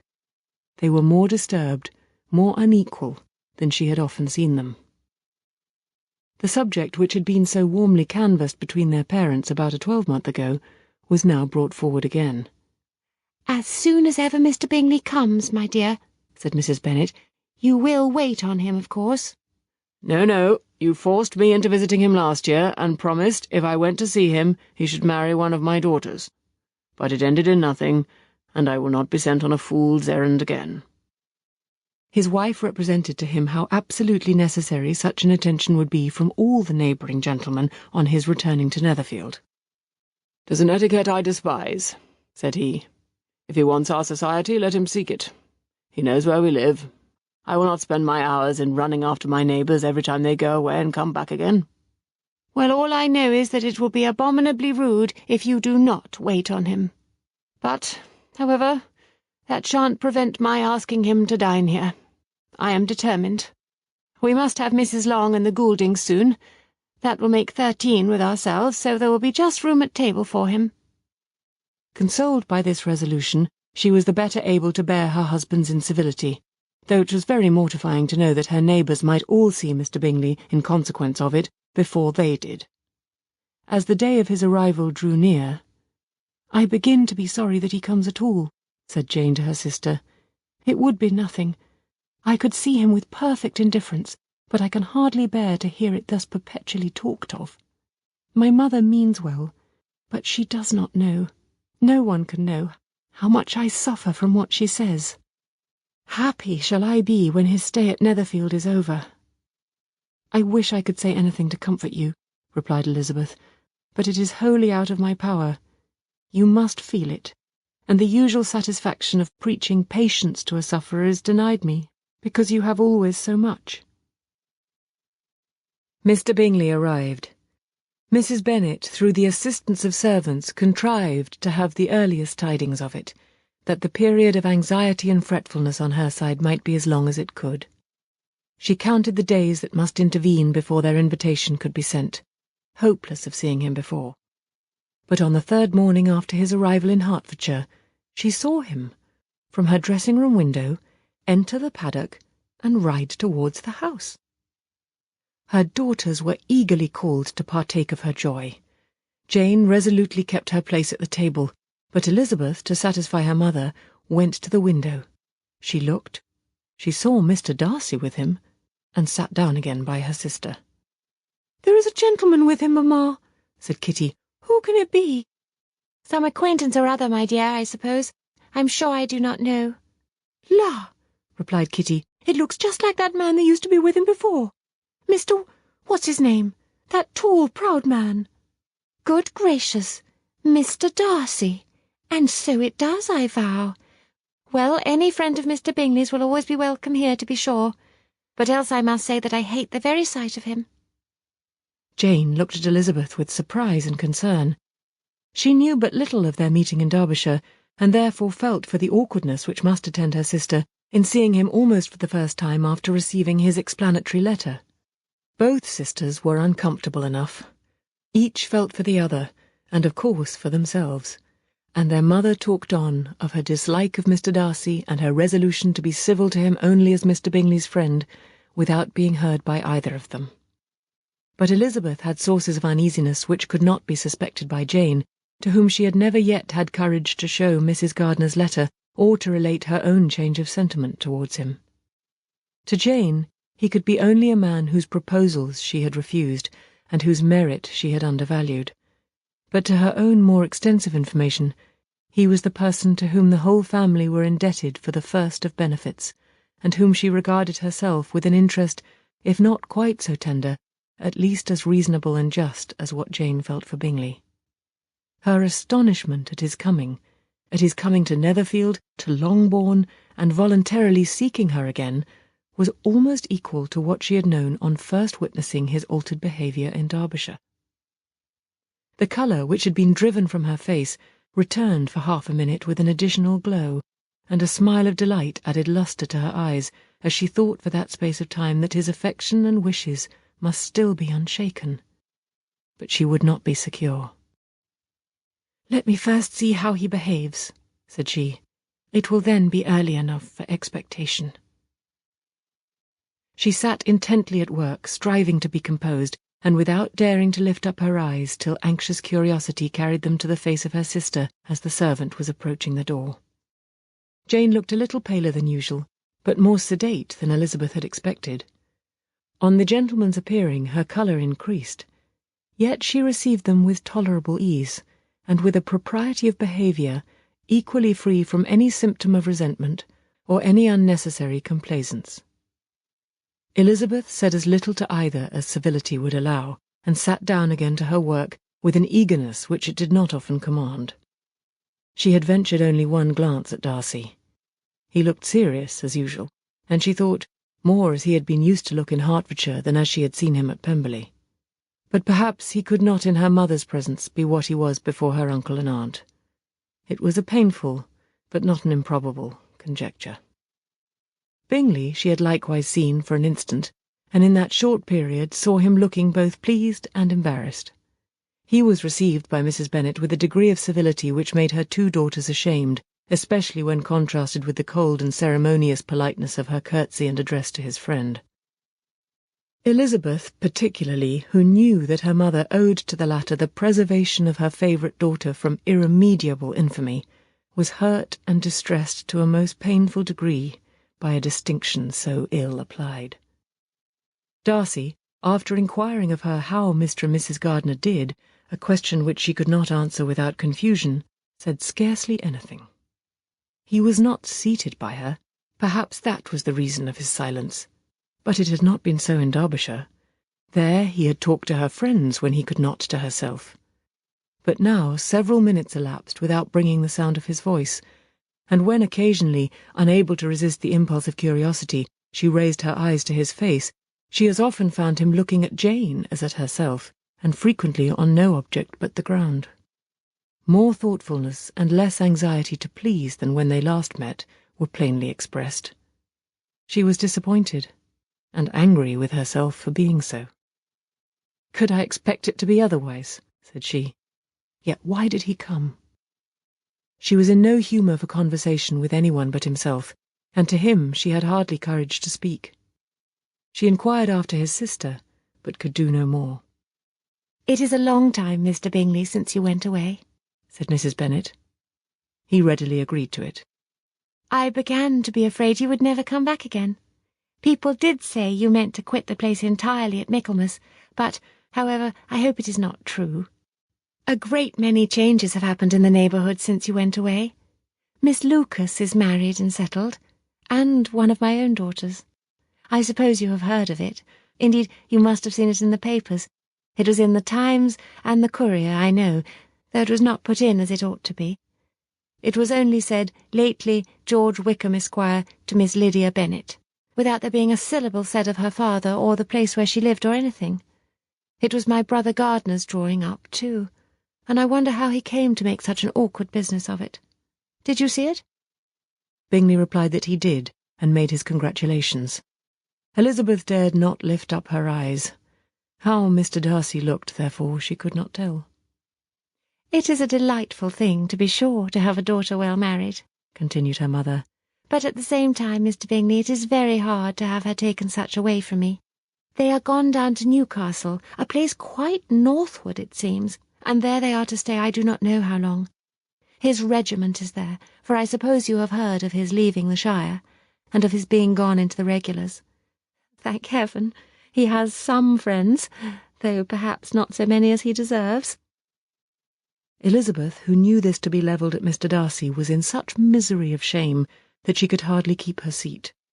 It drew from her, however, the exertion of speaking, which nothing else had so effectually done before, and she asked Bingley whether he meant to make any stay in the country at present. A few weeks, he believed. "When you have killed all your own birds, Mr. Bingley," said her mother, "I beg you will come here and shoot as many as you please on Mr. Bennet's manor. I am sure he will be vastly happy to oblige you, and will save all the best of the coveys for you." Elizabeth's misery increased at such unnecessary, such officious attention. Were the same fair prospect to arise at present as had flattered them a year ago, everything, she was persuaded, would be hastening to the same vexatious conclusion. At that instant she felt that years of happiness could not make Jane or herself amends for moments of such painful confusion. "The first wish of my heart," said she to herself, "is never more to be in company with either of them. Their society can afford no pleasure that will atone for such wretchedness as this. Let me never see either one or the other again." Yet the misery, for which years of happiness were to offer no compensation, received soon afterwards material relief from observing how much the beauty of her sister rekindled the admiration of her former lover. When first he came in, he had spoken to her but little, but every 5 minutes seemed to be giving her more of his attention. He found her as handsome as she had been last year, as good-natured and as unaffected, though not quite so chatty. Jane was anxious that no difference should be perceived in her at all, and was really persuaded that she talked as much as ever, but her mind was so busily engaged that she did not always know when she was silent. When the gentlemen rose to go away, Mrs. Bennet was mindful of her intended civility, and they were invited and engaged to dine at Longbourn in a few days' time. "You are quite a visit in my debt, Mr. Bingley," she added, "for when you went to town last winter you promised to take a family dinner with us as soon as you returned. I have not forgot, you see, and I assure you I was very much disappointed that you did not come back and keep your engagement." Bingley looked a little silly at this reflection, and said something of his concern at having been prevented by business. They then went away. Mrs. Bennet had been strongly inclined to ask them to stay and dine there that day, but though she always kept a very good table, she did not think anything less than 2 courses could be good enough for a man on whom she had such anxious designs, or satisfy the appetite and pride of one who had 10,000 a year. Chapter 54. As soon as they were gone, Elizabeth walked out to recover her spirits, or, in other words, to dwell without interruption on those subjects that must deaden them more. Mr. Darcy's behaviour astonished and vexed her. "Why, if he came only to be silent, grave, and indifferent," said she, "did he come at all?" She could settle it in no way that gave her pleasure. He could be still amiable, still pleasing to my uncle and aunt when he was in town, and why not to me? If he fears me, why come hither? If he no longer cares for me, why silent? Teasing, teasing man. I will think no more about him. Her resolution was for a short time involuntarily kept by the approach of her sister, who joined her with a cheerful look, which showed her better satisfied with their visitors than Elizabeth. "Now," said she, "that this first meeting is over, I feel perfectly easy. I know my own strength, and I shall never be embarrassed again by his coming. I am glad he dines here on Tuesday. It will then be publicly seen that on both sides we meet only as common and indifferent acquaintance." "Yes, very indifferent indeed," said Elizabeth laughingly. "Oh, Jane, take care." "My dear Lizzie, you cannot think me so weak as to be in danger now." "I think you are in very great danger of making him as much in love with you as ever." They did not see the gentleman again till Tuesday, and Mrs. Bennet in the meanwhile was giving way to all the happy schemes which the good humour and common politeness of Bingley in half an hour's visit had revived. On Tuesday there was a large party assembled at Longbourn, and the 2 who were most anxiously expected, to the credit of their punctuality as sportsmen, were in very good time. When they repaired to the dining-room, Elizabeth eagerly watched to see whether Bingley would take the place which in all their former parties had belonged to him by her sister. Her prudent mother, occupied by the same ideas, forbore to invite him to sit by herself. On entering the room, he seemed to hesitate, but Jane happened to look round and happened to smile. It was decided. He placed himself by her. Elizabeth, with a triumphant sensation, looked towards his friend. He bore it with noble indifference, and she would have imagined that Bingley had received his sanction to be happy, had she not seen his eyes likewise turn towards Mr. Darcy, with an expression of half-laughing alarm. His behaviour to her sister was such during dinner-time as showed an admiration of her which, though more guarded than formerly, persuaded Elizabeth that if left wholly to himself, Jane's happiness and his own would be speedily secured. Though she dared not depend upon the consequence, she yet received pleasure from observing his behaviour. It gave her all the animation that her spirits could boast, for she was in no cheerful humour. Mr. Darcy was almost as far from her as the table could divide them. He was on one side of her mother. She knew how little such a situation would give pleasure to either, or make either appear to advantage. She was not near enough to hear any of their discourse, but she could see how seldom they spoke to each other, and how formal and cold was their manner whenever they did. Her mother's ungraciousness made the sense of what they owed him more painful to Elizabeth's mind, and she would at times have given anything to be privileged to tell him that his kindness was neither unknown nor unfelt by the whole of the family. She was in hopes that the evening would afford some opportunity of bringing them together, that the whole of the visit would not pass away without enabling them to enter into something more of conversation than the mere ceremonious salutation attending his entrance. Anxious and uneasy, the period which passed in the drawing-room before the gentleman came was wearisome and dull to a degree that almost made her uncivil. She looked forward to their entrance as the point on which all her chance of pleasure for the evening must depend. "If he does not come to me then," said she, "I shall give him up forever." The gentleman came, and she thought he looked as if he would have answered her hopes, but alas, the ladies had crowded round the table where Miss Bennet was making tea and Elizabeth pouring out the coffee in so close a confederacy that there was not a single vacancy near her which would admit of a chair. And on the gentleman's approaching, one of the girls moved closer to her than ever and said in a whisper, "The men shan't come and part us, I am determined. We want none of them, do we?" Darcy had walked away to another part of the room. She followed him with her eyes, envied everyone to whom he spoke, had scarcely patience enough to help anybody to coffee, and then was enraged against herself for being so silly. A man who has once been refused. How could I ever be foolish enough to expect a renewal of his love? Is there one among the sex who would not protest against such a weakness as a second proposal to the same woman? There is no indignity so abhorrent to their feelings. She was a little revived, however, by his bringing back his coffee-cup himself, and she seized the opportunity of saying, "Is your sister at Pemberley still?" "Yes, she will remain there till Christmas." "And quite alone? Have all her friends left her?" "Mrs. Annesley is with her. The others have been gone on to Scarborough these 3 weeks." She could think of nothing more to say, but if he wished to converse with her, he might have better success. He stood by her, however, for some minutes in silence, and at last, on the young lady's whispering to Elizabeth again, he walked away. When the tea-things were removed and the card-tables placed, the ladies all rose, and Elizabeth was then hoping to be soon joined by him, when all her views were overthrown by seeing him fall a victim to her mother's rapacity for whist-players, and in a few moments after, seated with the rest of the party. She now lost every expectation of pleasure. They were confined for the evening at different tables, and she had nothing to hope but that his eyes were so often turned towards her side of the room as to make him play as unsuccessfully as herself. Mrs. Bennet had designed to keep the 2 Netherfield gentlemen to supper, but their carriage was unluckily ordered before any of the others, and she had no opportunity of detaining them. "Well, girls," said she as soon as they were left to themselves, "what say you to the day?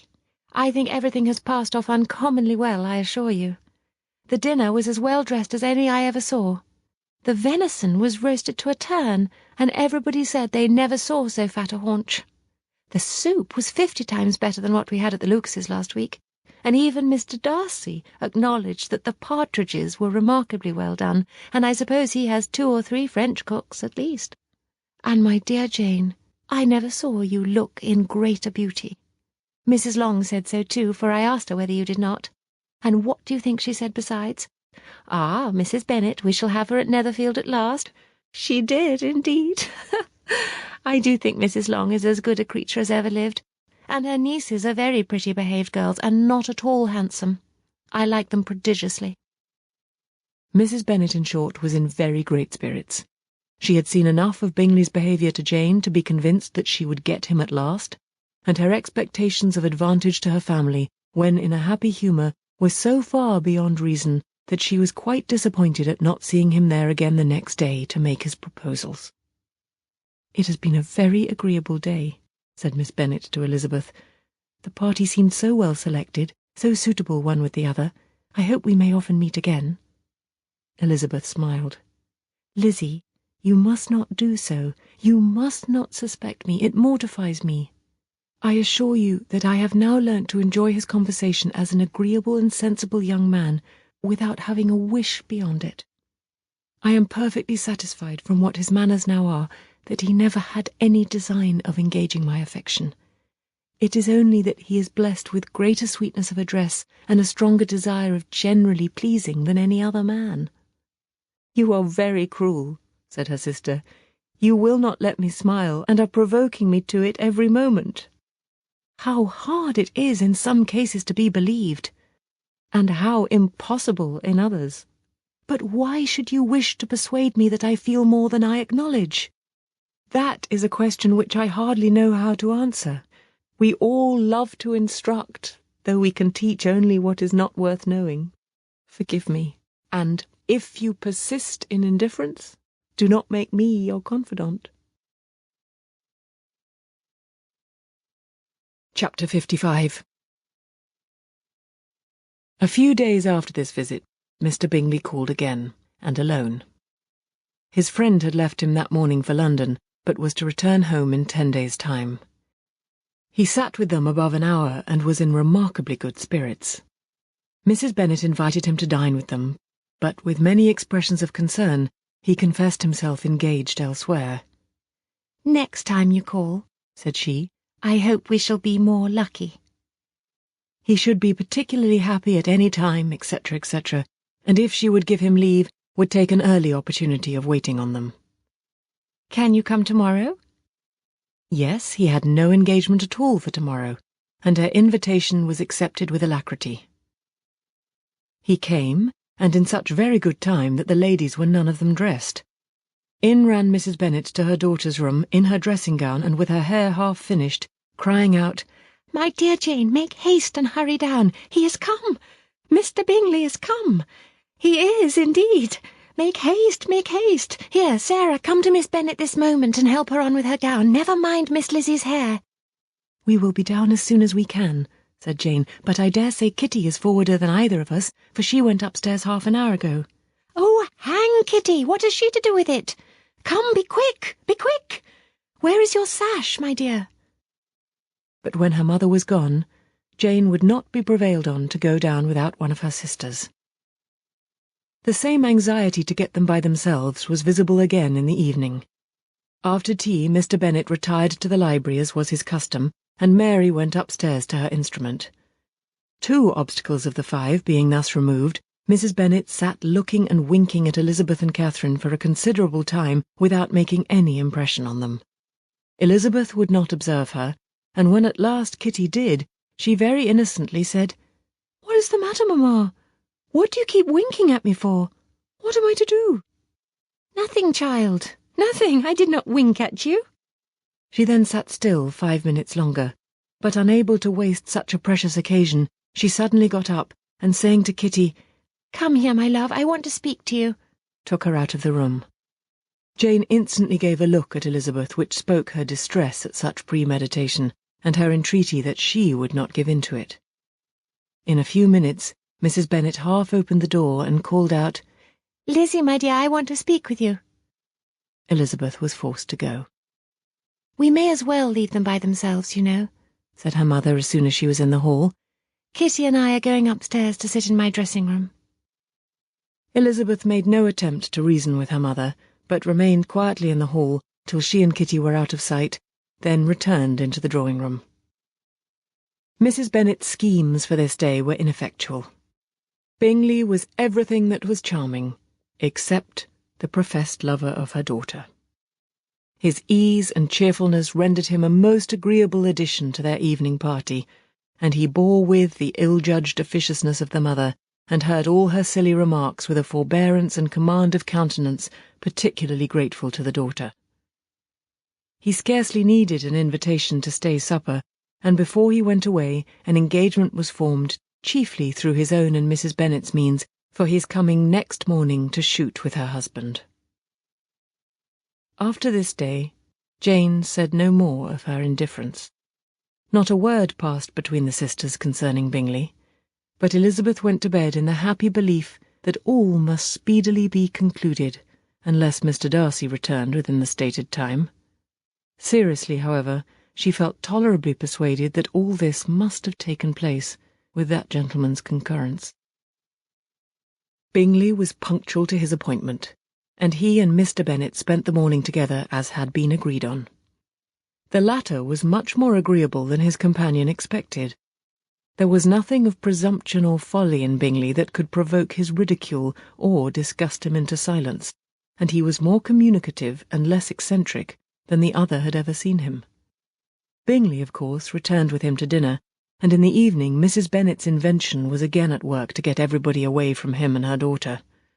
Elizabeth, who had a letter to write, went into the breakfast-room for that purpose soon after tea, for as the others were all going to sit down to cards, she could not be wanted to counteract her mother's schemes. But, on returning to the drawing-room when her letter was finished, she saw, to her infinite surprise, there was reason to fear that her mother had been too ingenious for her. On opening the door, she perceived her sister and Bingley standing together over the hearth, as if engaged in earnest conversation, and had this led to no suspicion, the faces of both, as they hastily turned round and moved away from each other, would have told it all. Their situation was awkward enough, but hers, she thought, was still worse. Not a syllable was uttered by either, and Elizabeth was on the point of going away again when Bingley, who as well as the other had sat down, suddenly rose and, whispering a few words to her sister, ran out of the room. Jane could have no reserves from Elizabeth where confidence would give pleasure, and instantly embracing her, acknowledged with the liveliest emotion that she was the happiest creature in the world. "'Tis too much," she added, "by far too much. I do not deserve it. Oh, why is not everybody as happy?" Elizabeth's congratulations were given with a sincerity, a warmth, a delight, which words could but poorly express. Every sentence of kindness was a fresh source of happiness to Jane, but she would not allow herself to stay with her sister, or say half that remained to be said for the present. "I must go instantly to my mother," she cried. "I would not on any account trifle with her affectionate solicitude, or allow her to hear it from anyone but myself. He is gone to my father already. Oh, Lizzie, to know that what I have to relate will give such pleasure to all my dear family! How shall I bear so much happiness?" She then hastened away to her mother, who had purposely broken up the card party and was sitting upstairs with Kitty. Elizabeth, who was left by herself, now smiled at the rapidity and ease with which an affair was finally settled that had given them so many previous months of suspense and vexation.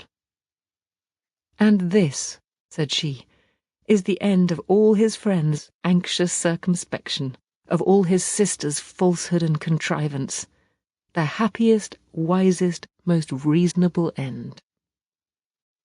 In a few minutes she was joined by Bingley, whose conference with her father had been short and to the purpose. "Where is your sister?" said he hastily as he opened the door. "With my mother upstairs. She will be down in a moment, I dare say." He then shut the door, and coming up to her, claimed the good wishes and affection of a sister. Elizabeth honestly and heartily expressed her delight in the prospect of their relationship.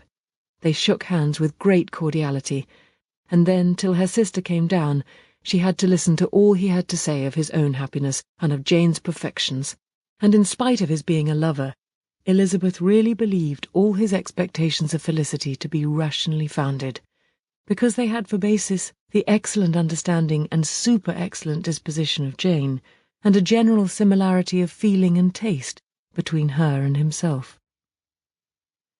It was an evening of no common delight to them all. The satisfaction of Miss Bennet's mind gave a glow of such sweet animation to her face as made her look handsomer than ever. Kitty simpered and smiled and hoped her turn was coming soon. Mrs. Bennet could not give her consent or speak her approbation in terms warm enough to satisfy her feelings, though she talked to Bingley of nothing else for half an hour, and when Mr. Bennet joined them at supper, His voice and manner plainly showed how really happy he was. Not a word, however, passed his lips in allusion to it, till their visitor took his leave for the night. But as soon as he was gone, he turned to his daughter and said, "Jane, I congratulate you. You will be a very happy woman." Jane went to him instantly, kissed him, and thanked him for his goodness. "You are a good girl," he replied, "and I have great pleasure in thinking you will be so happily settled. I have not a doubt of your doing very well together. Your tempers are by no means unlike. You are each of you so complying that nothing will ever be resolved on, so easy that every servant will cheat you, and so generous that you will always exceed your income." "I hope not so. Imprudence or thoughtlessness in money matters would be unpardonable in me." "Exceed their income? My dear Mr. Bennet," cried his wife, "what are you talking of? Why, he has 4,000 or 5,000 a year, and very likely more." Then, addressing her daughter, "Oh, my dear, dear Jane, I am so happy. I'm sure I shan't get a wink of sleep all night. I knew how it would be. I always said it must be so at last. I was sure you could not be so beautiful for nothing. I remember as soon as ever I saw him, when he first came into Hertfordshire last year, I thought how likely it was that you should come together. Oh, he is the handsomest young man that ever was seen." Wickham, Lydia were all forgotten. Jane was beyond competition her favourite child. At that moment she cared for no other. Her younger sisters soon began to make interest with her for objects of happiness which she might in future be able to dispense. Mary petitioned for the use of the library at Netherfield, and Kitty begged very hard for a few balls there every winter. Bingley from this time was of course a daily visitor at Longbourn, coming frequently before breakfast and always remaining till after supper, unless when some barbarous neighbour, who could not be enough detested, had given him an invitation to dinner which he thought himself obliged to accept. Elizabeth had now but little time for conversation with her sister, for while he was present, Jane had no attention to bestow on anyone else, but she found herself considerably useful to both of them in those hours of separation that must sometimes occur. In the absence of Jane, he always attached himself to Elizabeth for the pleasure of talking of her, and when Bingley was gone, Jane constantly sought the same means of relief. "He has made me so happy," said she one evening, "by telling me that he was totally ignorant of my being in town last spring. I had not believed it possible." "I suspected as much," replied Elizabeth, "but how did he account for it?" "It must have been his sister's doing. They were certainly no friends to his acquaintance with me, which I cannot wonder at, since he might have chosen so much more advantageously in many respects. But when they see, as I trust they will, that their brother is happy with me, they will learn to be contented, and we shall be on good terms again, though we can never be what we once were to each other." "That is the most unforgiving speech," said Elizabeth, "that I ever heard you utter. Good girl. It would vex me indeed to see you again the dupe of Miss Bingley's pretended regard. Would you believe it, Lizzie, that when he went to town last November he really loved me, and nothing but a persuasion of my being indifferent would have prevented his coming down again? He made a little mistake, to be sure, but it is to the credit of his modesty." This naturally introduced a panegyric from Jane on his diffidence, and the little value he put on his own good qualities. Elizabeth was pleased to find that he had not betrayed the interference of his friend, for though Jane had the most generous and forgiving heart in the world, she knew it was a circumstance which must prejudice her against him. "I am certainly the most fortunate creature that ever existed," cried Jane. "Oh, Lizzie, why am I thus singled from my family and blessed above them all? If I could but see you as happy, if there were but such another man for you. If you were to give me 40 such men, I never could be so happy as you. Till I have your disposition, your goodness, I never can have your happiness. No, no, let me shift for myself, and perhaps, if I have very good luck, I may meet with another Mr. Collins in time." The situation of affairs in the Longbourn family could not be long a secret. Mrs. Bennet was privileged to whisper it to Mrs. Phillips, and she ventured, without any permission, to do the same by all her neighbours in Meryton. The Bennets were speedily pronounced to be the luckiest family in the world, though only a few weeks before, when Lydia had first run away, they had been generally proved to be marked out for misfortune. Chapter 56. One morning, about a week after Bingley's engagement with Jane had been formed, as he and the females of the family were sitting together in the dining-room, their attention was suddenly drawn to the window by the sound of a carriage, and they perceived a chaise and four driving up the lawn. It was too early in the morning for visitors, and besides, the equipage did not answer to that of any of their neighbours. The horses were post, and neither the carriage nor the livery of the servant who preceded it were familiar to them. As it was certain, however, that somebody was coming, Bingley instantly prevailed on Miss Bennet to avoid the confinement of such an intrusion and walk away with him into the shrubbery. They both set off, and the conjectures of the remaining three continued, though with little satisfaction, till the door was thrown open and their visitor entered. It was Lady Catherine de Bourgh. They were, of course, all intending to be surprised, but their astonishment was beyond their expectation, and on the part of Mrs. Bennet and Kitty, though she was perfectly unknown to them, even inferior to what Elizabeth felt. She entered the room with an air more than usually ungracious, made no other reply to Elizabeth's salutation than a slight inclination of the head, and sat down without saying a word. Elizabeth had mentioned her name to her mother on her ladyship's entrance, though no request of introduction had been made. Mrs. Bennet, all amazement, though flattered by having a guest of such high importance, received her with the utmost politeness. After sitting for a moment in silence, she said very stiffly to Elizabeth, "I hope you are well, Miss Bennet. That lady, I suppose, is your mother." Elizabeth replied very concisely that she was. "And that, I suppose, is one of your sisters?" "Yes, madam," said Mrs. Bennet, delighted to speak to Lady Catherine. "She is my youngest girl but one.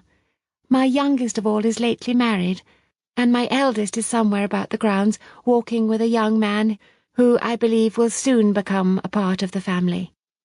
"You have a very small park here," returned Lady Catherine after a short silence. "It is nothing in comparison of Rosings, my lady, I dare say, but I assure you it is much larger than Sir William Lucas's." "This must be a most inconvenient sitting-room for the evening in summer. The windows are full west." Mrs. Bennet assured her that they never sat there after dinner, and then added, "May I take the liberty of asking your ladyship whether you left Mr. and Mrs. Collins well?" "Yes, very well. I saw them the night before last." Elizabeth now expected that she would produce a letter for her from Charlotte, as it seemed the only probable motive for her calling. But no letter appeared, and she was completely puzzled. Mrs. Bennet, with great civility, begged her ladyship to take some refreshment, but Lady Catherine very resolutely, and not very politely, declined eating anything, and then, rising up, said to Elizabeth, "Miss Bennet, there seemed to be a prettyish kind of a little wilderness on one side of your lawn. I should be glad to take a turn in it, if you will favour me with your company." "Go, my dear," cried her mother, "and show her ladyship about the different walks. I think she will be pleased with the hermitage." Elizabeth obeyed, and running into her own room for her parasol, attended her noble guest downstairs. As they passed through the hall, Lady Catherine opened the doors into the dining-parlour and drawing-room, and pronouncing them, after a short survey, to be decent-looking rooms, walked on. Her carriage remained at the door, and Elizabeth saw that her waiting-woman was in it. They proceeded in silence along the gravel walk that led to the copse. Elizabeth was determined to make no effort for conversation with a woman who was now more than usually insolent and disagreeable. "How could I ever think her like her nephew?" said she as she looked in her face. As soon as they entered the copse, Lady Catherine began in the following manner. "You can be at no loss, Miss Bennet, to understand the reason of my journey hither. Your own heart, your own conscience must tell you why I come." Elizabeth looked with unaffected astonishment. "Indeed you are mistaken, madam. I have not been at all able to account for the honour of seeing you here."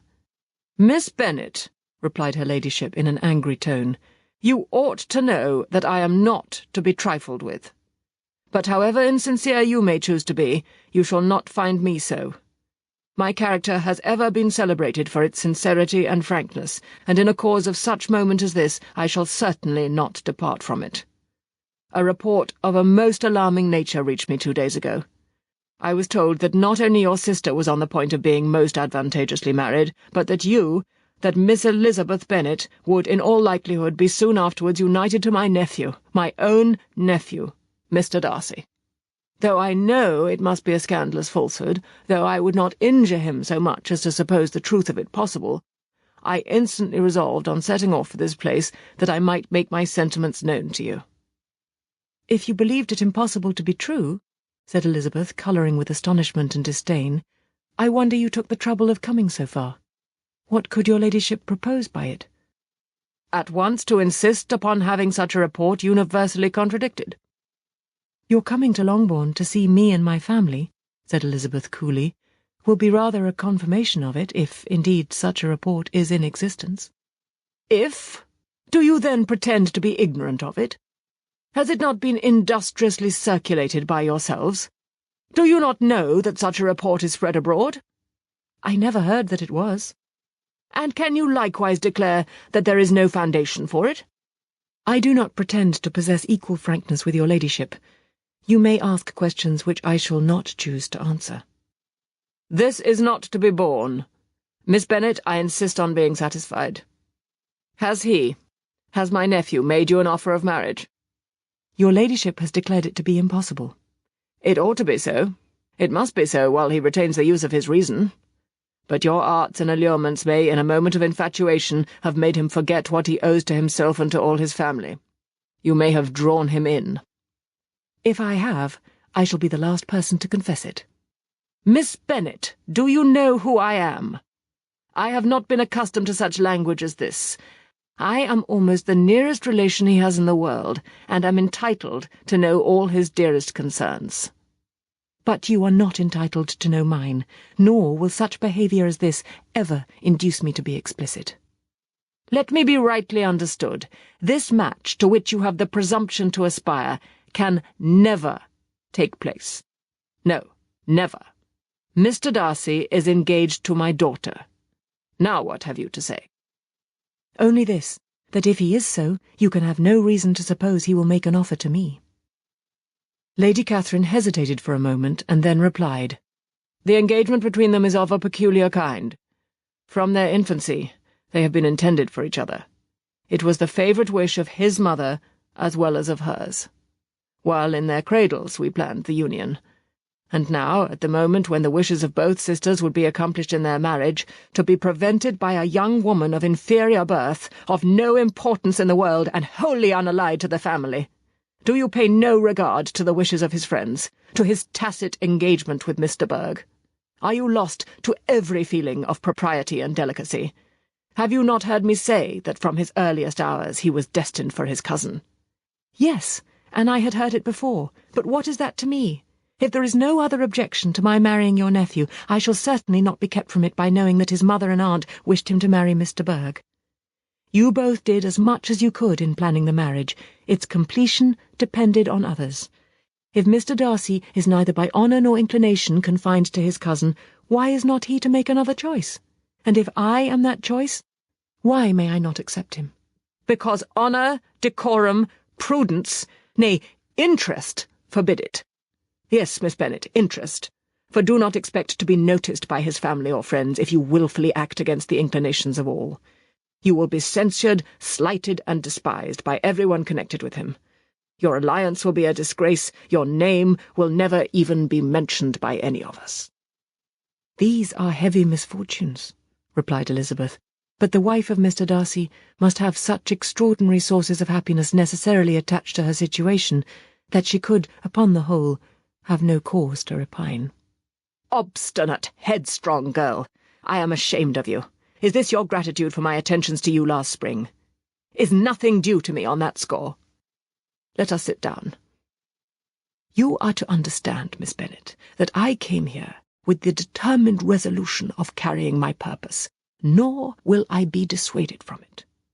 I have not been used to submit to any person's whims. I have not been in the habit of brooking disappointment. That will make your ladyship's situation at present more pitiable, but it will have no effect on me. I will not be interrupted. Hear me in silence. My daughter and my nephew are formed for each other.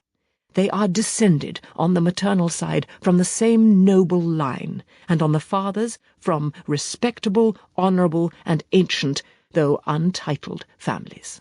Their fortune on both sides is splendid. They are destined for each other by the voice of every member of their respective houses. And what is to divide them? The upstart pretensions of a young woman without family, connections, or fortune. Is this to be endured? But it must not, shall not be. If you were sensible of your own good, you would not wish to quit the sphere in which you have been brought up. In marrying your nephew, I should not consider myself as quitting that sphere. He is a gentleman. I am a gentleman's daughter. So far, we are equal. True, you are a gentleman's daughter. But who was your mother? Who are your uncles and aunts? Do not imagine me ignorant of their condition. Whatever my connections may be, said Elizabeth, if your nephew does not object to them, they can be nothing to you. Tell me once and for all, are you engaged to him? Though Elizabeth would not, for the mere purpose of obliging Lady Catherine, have answered this question, she could not but say, after a moment's deliberation, I am not. Lady Catherine seemed pleased. And will you promise me never to enter into such an engagement? I will make no promise of the kind. Miss Bennet, I am shocked and astonished. I expected to find a more reasonable young woman. But do not deceive yourself into a belief that I will ever recede. I shall not go away till you have given me the assurance I require. And I certainly never shall give it. I am not to be intimidated into anything so wholly unreasonable. Your ladyship wants Mr. Darcy to marry your daughter. But would my giving you the wished-for promise make their marriage at all more probable? Supposing him to be attached to me, would my refusing to accept his hand make him wish to bestow it on his cousin? Allow me to say, Lady Catherine, that the arguments with which you have supported this extraordinary application have been as frivolous as the application was ill-judged. You have widely mistaken my character if you think I can be worked on by such persuasions as these. How far your nephew might approve of your interference in his affairs I cannot tell, but you have certainly no right to concern yourself in mine. I must beg, therefore, to be importuned no farther on the subject. Not so hasty, if you please.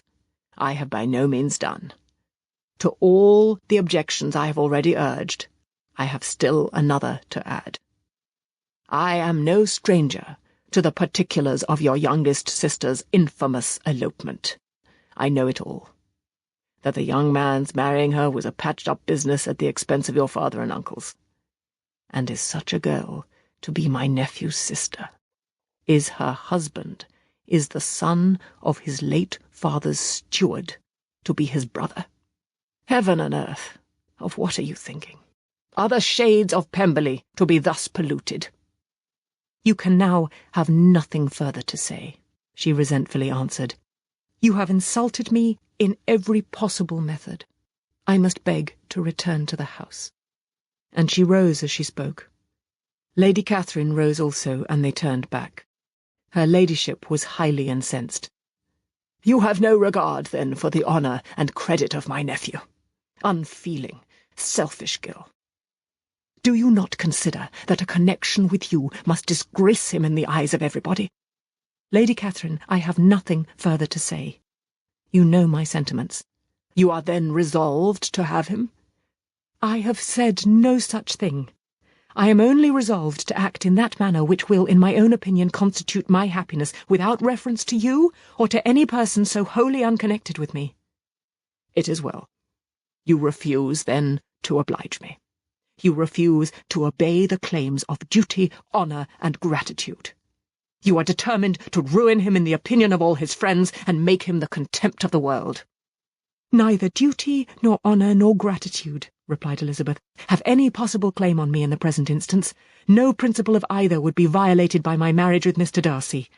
And with regard to the resentment of his family, or the indignation of the world, if the former were excited by his marrying me, it would not give me one moment's concern, and the world in general would have too much sense to join in the scorn." "And this is your real opinion? This is your final resolve? Very well. I shall now know how to act. Do not imagine, Miss Bennet, that your ambition will ever be gratified.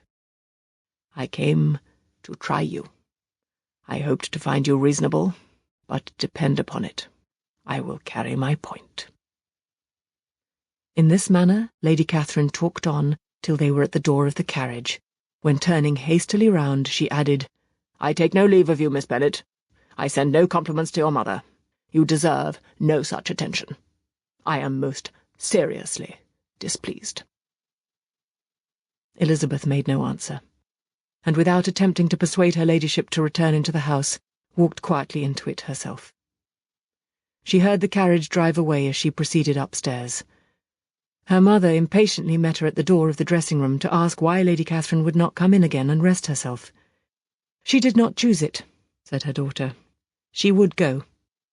"She is a very fine-looking woman, and her calling here was prodigiously civil, for she only came, I suppose, to tell us the Collinses were well.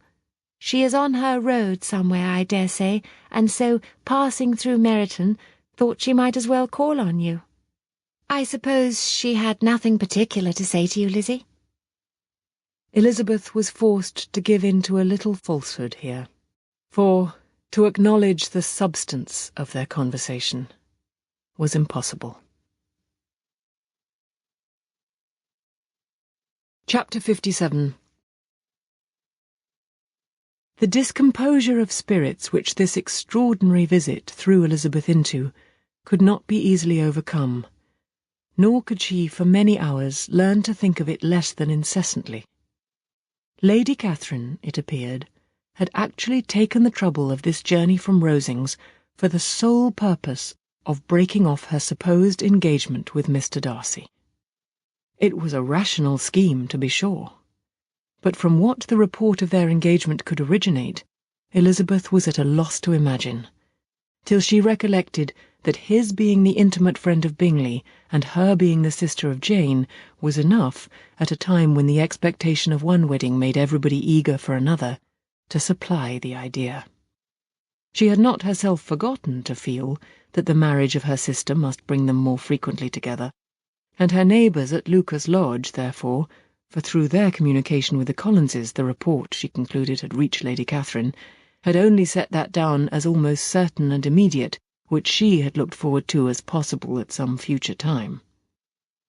In revolving Lady Catherine's expressions, however, she could not help feeling some uneasiness as to the possible consequence of her persisting in this interference. From what she had said of her resolution to prevent their marriage, it occurred to Elizabeth that she must meditate an application to her nephew, and how he might take a similar representation of the evils attached to a connection with her, she dared not pronounce. She knew not the exact degree of his affection for his aunt, or his dependence on her judgment, but it was natural to suppose that he thought much higher of her ladyship than she could do, and it was certain that in enumerating the miseries of a marriage with one whose immediate connections were so unequal to his own, his aunt would address him on his weakest side. With his notions of dignity, he would probably feel that the arguments, which to Elizabeth had appeared weak and ridiculous, contained much good sense and solid reasoning. If he had been wavering before as to what he should do, which had often seemed likely, the advice and entreaty of so near a relation might settle every doubt, and determine him at once to be as happy as dignity unblemished could make him. In that case he would return no more.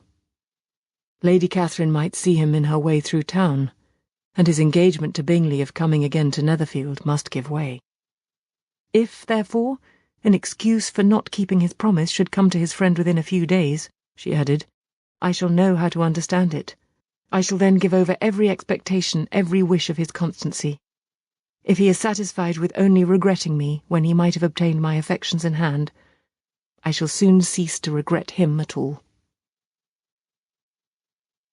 The surprise of the rest of the family on hearing who their visitor had been was very great, but they obligingly satisfied it with the same kind of supposition which had appeased Mrs. Bennet's curiosity, and Elizabeth was spared from much teasing on the subject.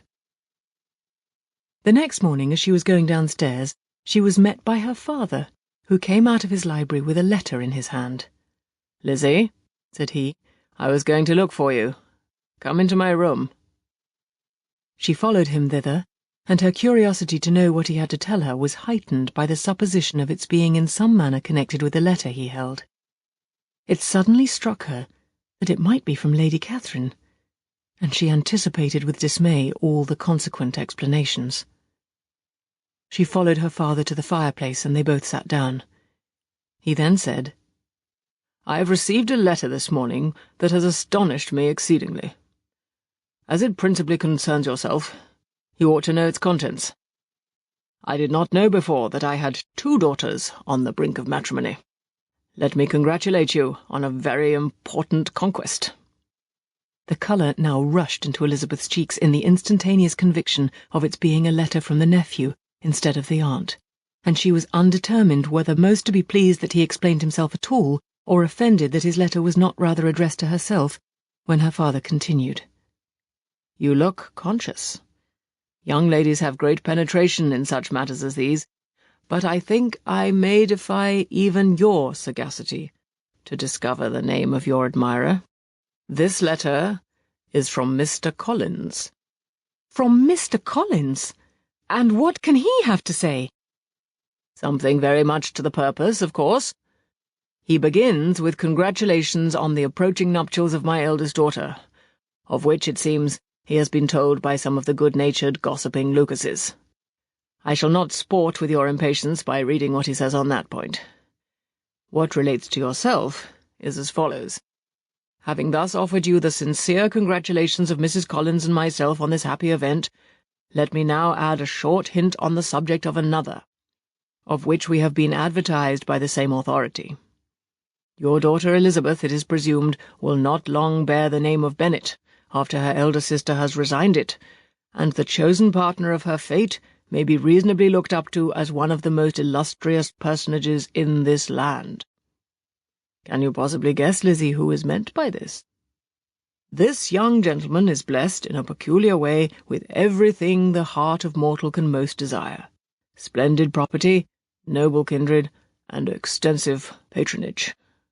Yet in spite of all these temptations, let me warn my cousin Elizabeth and yourself of what evils you may incur by a precipitate closure with this gentleman's proposals, which, of course, you will be inclined to take immediate advantage of. Have you any idea, Lizzie, who this gentleman is? But now it comes out. My motive for cautioning you is as follows. We have reason to imagine that his aunt, Lady Catherine de Bourgh, does not look on the match with a friendly eye. Mr. Darcy, you see, is the man. Now, Lizzie, I think I have surprised you. Could he or the Lucases have pitched on any man within the circle of our acquaintance whose name would have given the lie more effectually to what they related? Mr. Darcy, who never looks at any woman but to see a blemish, and who probably never looked at you in his life. It is admirable." Elizabeth tried to join in her father's pleasantry, but could only force one most reluctant smile. Never had his wit been directed in a manner so little agreeable to her. "Are you not diverted?" "Oh, yes. Pray read on." "After mentioning the likelihood of this marriage to her ladyship last night, she immediately, with her usual condescension, expressed what she felt on the occasion, when it became apparent that on the score of some family objections on the part of my cousin, she would never give her consent to what she termed so disgraceful a match. I thought it my duty to give the speediest intelligence of this to my cousin, that she and her noble admirer may be aware of what they are about, and not run hastily into a marriage which has not been properly sanctioned.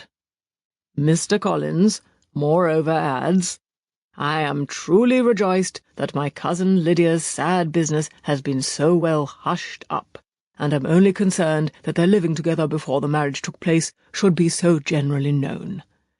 I must not, however, neglect the duties of my station, or refrain from declaring my amazement at hearing that you received the young couple into your house as soon as they were married. It was an encouragement of vice, and had I been the rector of Longbourn, I should very strenuously have opposed it. You ought certainly to forgive them as a Christian, but never to admit them in your sight, or allow their names to be mentioned in your hearing. That is his notion of Christian forgiveness. The rest of his letter is only about his dear Charlotte's situation, and his expectation of a young olive branch. But, Lizzie, you look as if you did not enjoy it. You are not going to be missish, I hope, and pretend to be affronted at an idle report. For what do we live but to make sport for our neighbours, and laugh at them in our turn? Oh, cried Elizabeth, I am excessively diverted. But it is so strange. Yes, that is what makes it amusing. Had they fixed on any other man, it would have been nothing, but his perfect indifference and your pointed dislike make it so delightfully absurd.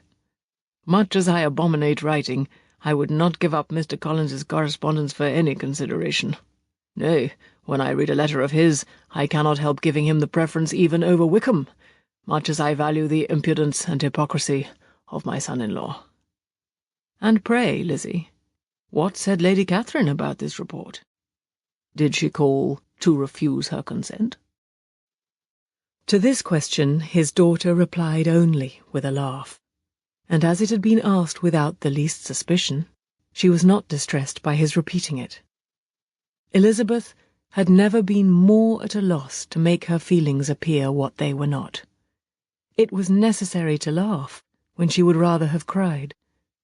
Her father had most cruelly mortified her by what he said of Mr. Darcy's indifference, and she could do nothing but wonder at such a want of penetration, or fear that perhaps, instead of his seeing too little, she might have fancied too much. Chapter 58. Instead of receiving any such letter of excuse from his friend, as Elizabeth half expected Mr. Bingley to do, he was able to bring Darcy with him to Longbourn before many days had passed after Lady Catherine's visit. The gentleman arrived early, and before Mrs. Bennet had time to tell him of their having seen his aunt, of which her daughter sat in momentary dread, Bingley, who wanted to be alone with Jane, proposed their all walking out. It was agreed to. Mrs. Bennet was not in the habit of walking. Mary could never spare time, but the remaining 5 set off together. Bingley and Jane, however, soon allowed the others to outstrip them. They lagged behind, while Elizabeth, Kitty, and Darcy were to entertain each other. Very little was said by either. Kitty was too much afraid of him to talk. Elizabeth was secretly forming a desperate resolution, and perhaps he might be doing the same. They walked towards the Lucases because Kitty wished to call upon Maria, and as Elizabeth saw no occasion for making it a general concern, when Kitty left them she went boldly on with him alone. Now was the moment for her resolution to be executed, and while her courage was high, she immediately said, "Mr. Darcy, I am a very selfish creature, and for the sake of giving relief to my own feelings, care not how much I may be wounding yours. I can no longer help thanking you for your unexampled kindness to my poor sister. Ever since I have known it, I have been most anxious to acknowledge to you how gratefully I feel it. Were it known to the rest of my family, I should not have merely my own gratitude to express." "I am sorry, exceedingly sorry," replied Darcy in a tone of surprise and emotion, "that you have ever been informed of what may, in a mistaken light, have given you uneasiness. I did not think Mrs. Gardiner was so little to be trusted." "You must not blame my aunt. Lydia's thoughtlessness first betrayed to me that you had been concerned in the matter, and of course I could not rest till I knew the particulars. Let me thank you again and again in the name of all my family for that generous compassion which induced you to take so much trouble and bear so many mortifications for the sake of discovering them.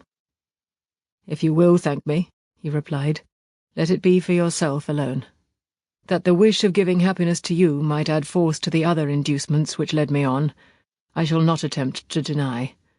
But your family owe me nothing. Much as I respect them, I believe I thought only of you." Elizabeth was too much embarrassed to say a word. After a short pause, her companion added, "You are too generous to trifle with me. If your feelings are still what they were last April, tell me so at once. My affections and wishes are unchanged, but one word from you will silence me on this subject forever." Elizabeth, feeling all the more than common awkwardness and anxiety of his situation, now forced herself to speak, and immediately, though not very fluently, gave him to understand that her sentiments had undergone so material a change since the period to which he alluded, as to make her receive with gratitude and pleasure his present assurances. The happiness which this reply produced was such as he had probably never felt before, and he expressed himself on the occasion as sensibly and as warmly as a man violently in love can be supposed to do. Had Elizabeth been able to encounter his eye, she might have seen how well the expression of heartfelt delight diffused over his face became him. But though she could not look, she could listen, and he told her of feelings which, in proving of what importance she was to him, made his affection every moment more valuable. They walked on without knowing in what direction. There was too much to be thought and felt and said for attention to any other objects. She soon learnt that they were indebted for their present good understanding to the efforts of his aunt, who did call on him in her return through London, and there relate her journey to Longbourn, its motive, and the substance of her conversation with Elizabeth, dwelling emphatically on every expression of the latter, which in her ladyship's apprehension peculiarly denoted her perverseness and assurance, in the belief that such a relation must assist her endeavours to obtain that promise from her nephew which she had refused to give. But unluckily for her ladyship, its effect had been exactly contrariwise. "It taught me to hope," said he, "as I had scarcely ever allowed myself to hope before. I knew enough of your disposition to be certain that had you been absolutely, irrevocably decided against me, you would have acknowledged it to Lady Catherine, frankly and openly." Elizabeth coloured and laughed as she replied, "Yes, you know enough of my frankness to believe me capable of that. After abusing you so abominably to your face, I could have no scruple in abusing you to all your relations." "What did you say of me that I did not deserve? For though your accusations were ill-founded, formed on mistaken premises, my behaviour to you at the time had merited the severest reproof. It was unpardonable. I cannot think of it without abhorrence." "We will not quarrel for the greater share of blame annexed to that evening," said Elizabeth. "The conduct of neither, if strictly examined, will be irreproachable, but since then we have both, I hope, improved in civility." "I cannot be so easily reconciled to myself. The recollection of what I then said, of my conduct, my manners, my expressions during the whole of it, is now, and has been many months, inexpressibly painful to me. Your reproof, so well applied, I shall never forget. Had you behaved in a more gentlemanlike manner. Those were your words. You know not, you can scarcely conceive how they have tortured me, though it was some time, I confess, before I was reasonable enough to allow their justice." "I was certainly very far from expecting them to make so strong an impression. I had not the smallest idea of their being ever felt in such a way." "I can easily believe it. You thought me then devoid of every proper feeling, I'm sure you did. The turn of your countenance I shall never forget, as you said that I could not have addressed you in any possible way that would induce you to accept me." "Oh, do not repeat what I then said. These recollections will not do at all. I assure you that I have long been most heartily ashamed of it." Darcy mentioned his letter. "Did it," said he, "did it soon make you think better of me? Did you, on reading it, give any credit to its contents?" She explained what its effect on her had been, and how gradually all her former prejudices had been removed. "I knew," said he, "that what I wrote must give you pain, but it was necessary. I hope you have destroyed the letter. There was one part especially, the opening of it, which I should dread your having the power of reading again. I can remember some expressions which might justly make you hate me." "The letter shall certainly be burnt, if you believe it essential to the preservation of my regard. But, though we have both reason to think my opinions not entirely unalterable, they are not, I hope, quite so easily changed as that implies." "When I wrote that letter," replied Darcy, "I believed myself perfectly calm and cool, but I am since convinced that it was written in a dreadful bitterness of spirit." "The letter perhaps began in bitterness, but it did not end so. The adieu is charity itself. But think no more of the letter. The feelings of the person who wrote and the person who received it are now so widely different from what they were then, that every unpleasant circumstance attending it ought to be forgotten. You must learn some of my philosophy. Think only of the past, as its remembrance gives you pleasure." "I cannot give you credit for any philosophy of the kind. Your retrospections must be so totally void of reproach that the contentment arising from them is not of philosophy, but what is much better, of innocence. But with me it is not so. Painful recollections will intrude, which ought not, to be repelled. I have been a selfish being all my life, in practice, though not in principle. As a child I was taught what was right, but I was not taught to correct my temper. I was given good principles, but left to follow them in pride and conceit. Unfortunately, an only son, for many years an only child, I was spoilt by my parents, who, though good themselves, my father particularly all that was benevolent and amiable, allowed, encouraged, almost taught me to be selfish and overbearing, to care for none beyond my own family circle, to think meanly of all the rest of the world, to wish at least to think meanly of their sense and worth compared with my own. Such I was from 8 to 28, and such I might still have been but for you, dearest, loveliest Elizabeth. What do I not owe you? You taught me a lesson, hard indeed at first, but most advantageous. By you I was properly humbled. I came to you without a doubt of my reception. You showed me how insufficient were all my pretensions to please a woman worthy of being pleased." "Had you then persuaded yourself that I should?" "Indeed I had. What will you think of my vanity? I believed you to be wishing, expecting my addresses." "My manners must have been in fault, but not intentionally, I assure you. I never meant to deceive you, but my spirits might often lead me wrong. How you must have hated me after that evening." "Hate you? I was angry, perhaps, at first, but my anger soon began to take a proper direction." "I am almost afraid of asking what you thought of me when we met at Pemberley. You blamed me for coming?" "No, indeed. I felt nothing but surprise." "Your surprise could not be greater than mine in being noticed by you. My conscience told me that I deserved no extraordinary politeness, and I confess that I did not expect to receive more than my due." "My object, then," replied Darcy, "was to show you, by every civility in my power, that I was not so mean as to resent the past, and I hoped to obtain your forgiveness, to lessen your ill opinion, by letting you see that your reproofs had been attended to.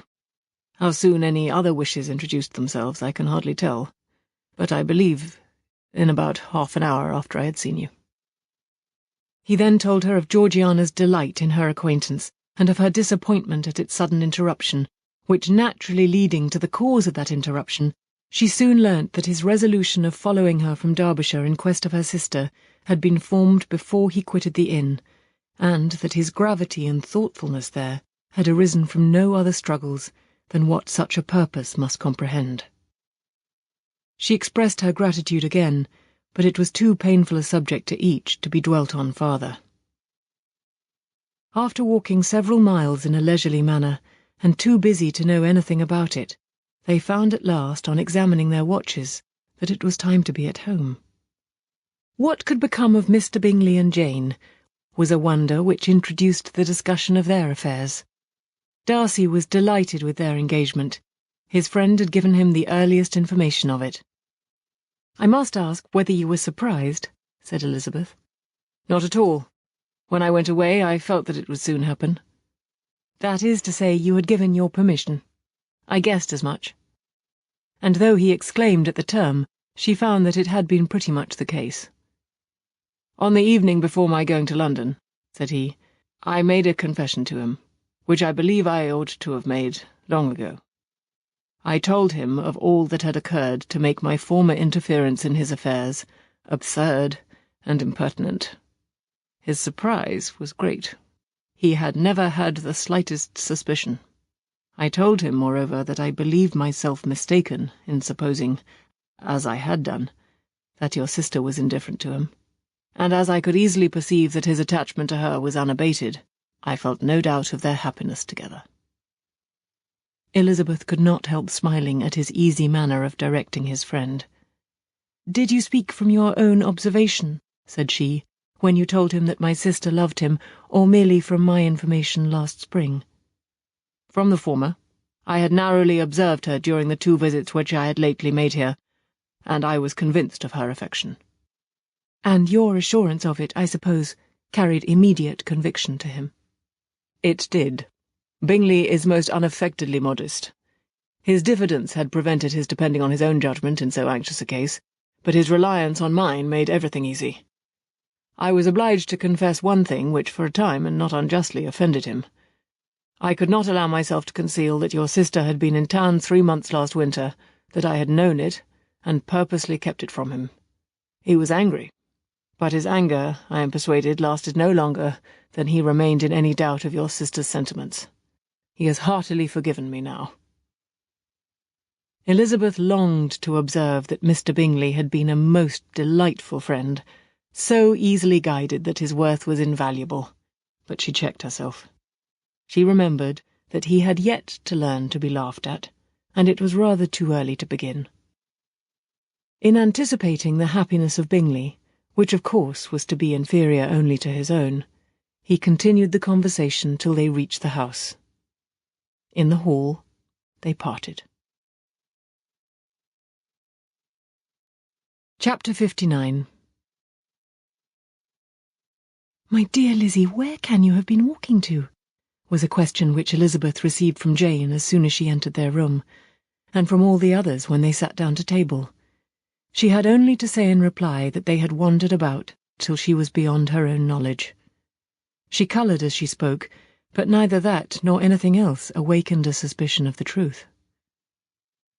The evening passed quietly, unmarked by anything extraordinary. The acknowledged lovers talked and laughed, the unacknowledged were silent. Darcy was not of a disposition in which happiness overflows in mirth, and Elizabeth, agitated and confused, rather knew that she was happy than felt herself to be so, for besides the immediate embarrassment, there were other evils before her. She anticipated what would be felt in the family when her situation became known. She was aware that no one liked him but Jane, and even feared that with the others it was a dislike which not all his fortune and consequence might do away. At night she opened her heart to Jane. Though suspicion was very far from Miss Bennet's general habits, she was absolutely incredulous here. "You are joking, Lizzie. This cannot be. Engaged to Mr. Darcy? No, no, you shall not deceive me. I know it to be impossible." "This is a wretched beginning indeed. My sole dependence was on you, and I am sure nobody else will believe me if you do not. Yet, indeed, I am in earnest. I speak nothing but the truth. He still loves me, and we are engaged." Jane looked at her doubtingly. "Oh, Lizzie, it cannot be. I know how much you dislike him." "You know nothing of the matter. That is all to be forgot. Perhaps I did not always love him so well as I do now, but in such cases as these a good memory is unpardonable. This is the last time I shall ever remember it myself." Miss Bennet still looked all amazement. Elizabeth again, and more seriously, assured her of its truth. "Good heaven, can it be really so? Yet now I must believe you," cried Jane. "My dear, dear Lizzie, I do congratulate you, but are you certain? Forgive the question, are you quite certain that you can be happy with him?" "There can be no doubt of that. It is settled between us already that we are to be the happiest couple in the world. But are you pleased, Jane? Shall you like to have such a brother?" "Very, very much. Nothing could give either Bingley or myself more delight. But we considered it, we talked of it as impossible." "And do you really love him quite well enough? Oh, Lizzie, do anything rather than marry without affection. Are you quite sure that you feel what you ought to do?" "Oh, yes. You will only think I feel more than I ought to do when I tell you all." "What do you mean?" "Why, I must confess that I love him better than I do Bingley. I'm afraid you will be angry." "My dearest sister, now be serious. I want to talk very seriously. Let me know everything that I am to know without delay. Will you tell me how long you have loved him?" "It has been coming on so gradually that I hardly know when it began. But I believe I must date it from my first seeing his beautiful grounds at Pemberley." Another entreaty that she would be serious, however, produced the desired effect, and she soon satisfied Jane by her solemn assurances of attachment. When convinced on that article, Miss Bennet had nothing further to wish. "Now I am quite happy," said she, "for you will be as happy as myself. I always had a value for him. Were it for nothing but his love of you, I must always have esteemed him, but now, as Bingley's friend and your husband, there can be only Bingley and yourself more dear to me. But, Lizzie, you have been very sly, very reserved with me. How little did you tell me of what passed at Pemberley and Lambton? I owe all that I know of it to another, not to you." Elizabeth told her the motives of her secrecy. She had been unwilling to mention Bingley, and the unsettled state of her own feelings had made her equally avoid the name of his friend. But now she would no longer conceal from her his share in Lydia's marriage. All was acknowledged, and half the night spent in conversation. "Good gracious!" cried Mrs. Bennet as she stood at a window the next morning. "If that disagreeable Mr. Darcy is not coming here again with our dear Bingley, what can he mean by being so tiresome as to be always coming here? I had no notion but he would go a-shooting or something or other and not disturb us with his company. What shall we do with him? Lizzie, you must walk out with him again that he may not be in Bingley's way." Elizabeth could hardly help laughing at so convenient a proposal, yet was really vexed that her mother should be always giving him such an epithet. As soon as they entered, Bingley looked at her so expressively and shook hands with such warmth as left no doubt of his good information, and he soon afterwards said aloud, "Mrs. Bennet, have you no more lanes hereabouts in which Lizzie may lose her way again today?" "I advise Mr. Darcy and Lizzie and Kitty," said Mrs. Bennet, "to walk to Oakham Mount this morning. It is a nice long walk, and Mr. Darcy has never seen the view." "It may do very well for the others," replied Mr. Bingley, "but I'm sure it'll be too much for Kitty. Won't it, Kitty?" Kitty owned that she had rather stay at home. Darcy professed a great curiosity to see the view from the Mount, and Elizabeth silently consented. As she went upstairs to get ready, Mrs. Bennet followed her, saying, "I am quite sorry, Lizzie, that you should be forced to have that disagreeable man all to yourself, but I hope you will not mind it. It is all for Jane's sake, you know, and there is no occasion for talking to him except just now and then, so do not put yourself to inconvenience." During their walk, it was resolved that Mr. Bennet's consent should be asked in the course of the evening. Elizabeth reserved to herself the application for her mother's. She could not determine how her mother would take it, sometimes doubting whether all his wealth and grandeur would be enough to overcome her abhorrence of the man. But whether she were violently set against the match or violently delighted with it, it was certain that her manner would be equally ill adapted to do credit to her sense, and she could no more bear that Mr. Darcy should hear the first raptures of her joy than the first vehemence of her disapprobation. In the evening, soon after Mr. Bennet withdrew to the library, she saw Mr. Darcy rise also and follow him, and her agitation on seeing it was extreme.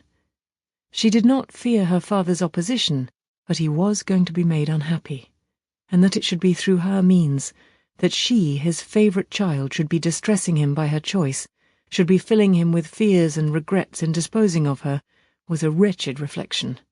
And she sat in misery till Mr. Darcy appeared again, when, looking at him, she was a little relieved by his smile. In a few minutes he approached the table where she was sitting with Kitty, and while pretending to admire her work, said in a whisper, "Go to your father. He wants you in the library." She was gone directly. Her father was walking about the room, looking grave and anxious. "Lizzie," said he, "what are you doing? Are you out of your senses to be accepting this man? Have not you always hated him?" How earnestly did she then wish that her former opinions had been more reasonable, her expressions more moderate. It would have spared her from explanations and professions which it was exceedingly awkward to give, but they were now necessary, and she assured him, with some confusion, of her attachment to Mr. Darcy. "Or in other words, you are determined to have him. He is rich, to be sure, and you may have more fine clothes and fine carriages than Jane, but will they make you happy?" "Have you any other objection," said Elizabeth, "than your belief of my indifference?" "None at all. We all know him to be a proud, unpleasant sort of man, but this would be nothing if you really liked him." I do like him," she replied with tears in her eyes. "I love him. Indeed, he has no improper pride. He is perfectly amiable. You do not know what he really is. Then, pray, do not pain me by speaking of him in such terms." "Lizzie," said her father, "I have given him my consent. He is the kind of man, indeed, to whom I should never dare refuse anything which he condescended to ask. I now give it to you, if you are resolved on having him. But let me advise you to think better of it. I know your disposition, Lizzie. I know that you could be neither happy nor respectable unless you truly esteemed your husband, unless you looked up to him as a superior. Your lively talents would place you in the greatest danger in an unequal marriage. You could scarcely escape discredit and misery. My child, let me not have the grief of seeing you unable to respect your partner in life. You know not what you are about."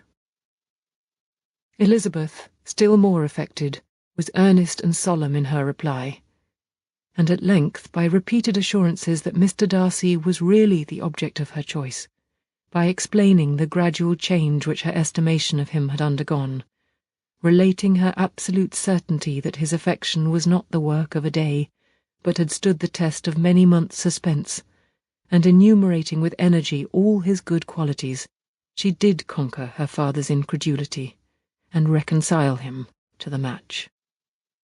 "Well, my dear," said he, when she ceased speaking, "I have no more to say. If this be the case, he deserves you. I could not have parted with you, my Lizzie, to anyone less worthy."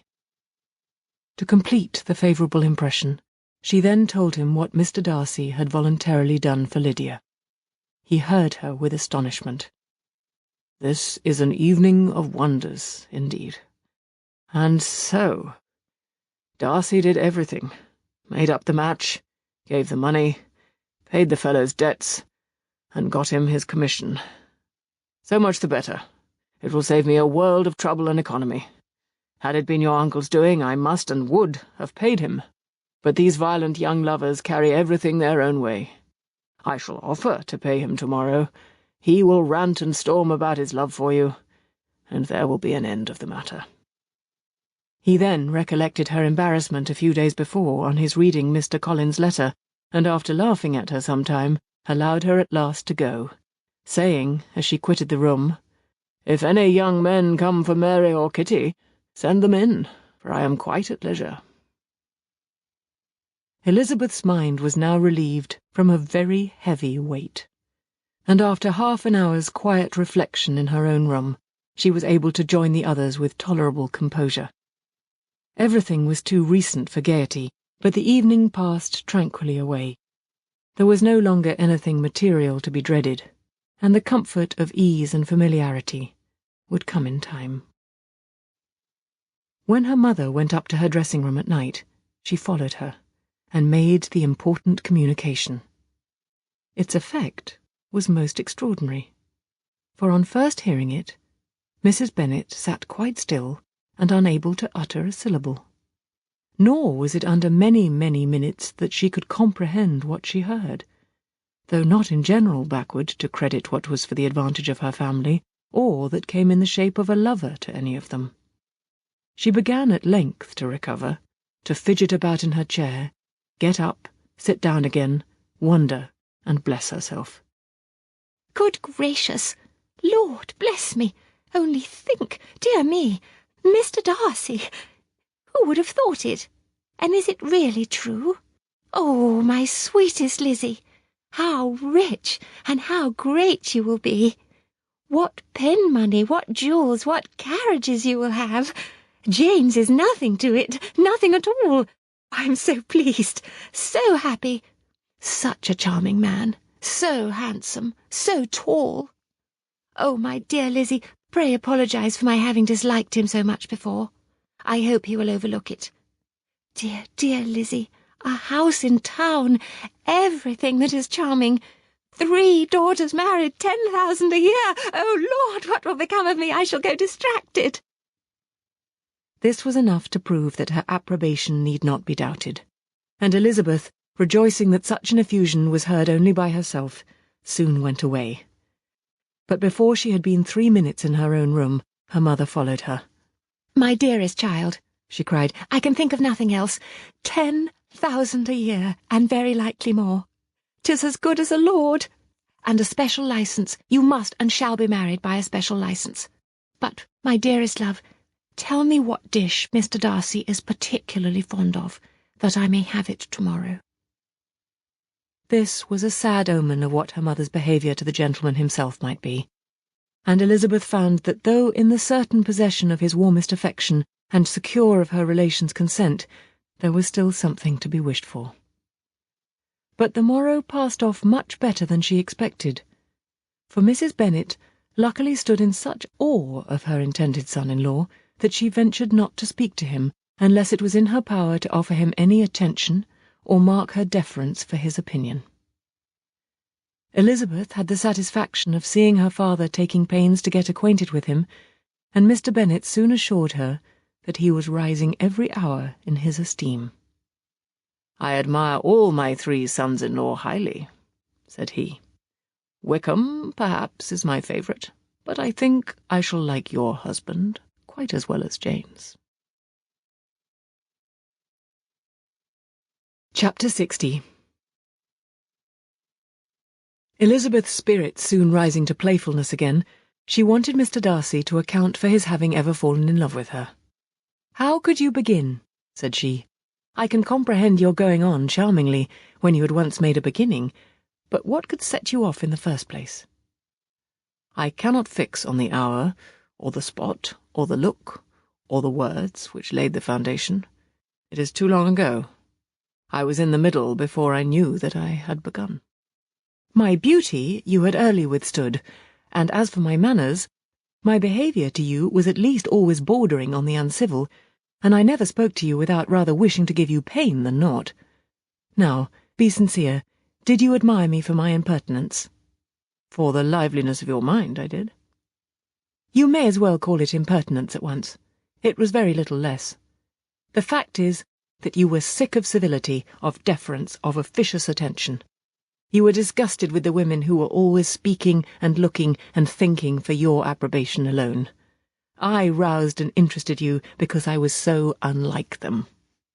Had you not been really amiable, you would have hated me for it, but in spite of the pains you took to disguise yourself, your feelings were always noble and just, and in your heart you thoroughly despised the persons who so assiduously courted you. There, I have saved you the trouble of accounting for it, and really, all things considered, I begin to think it perfectly reasonable. To be sure, you knew no actual good of me, but nobody thinks of that when they fall in love.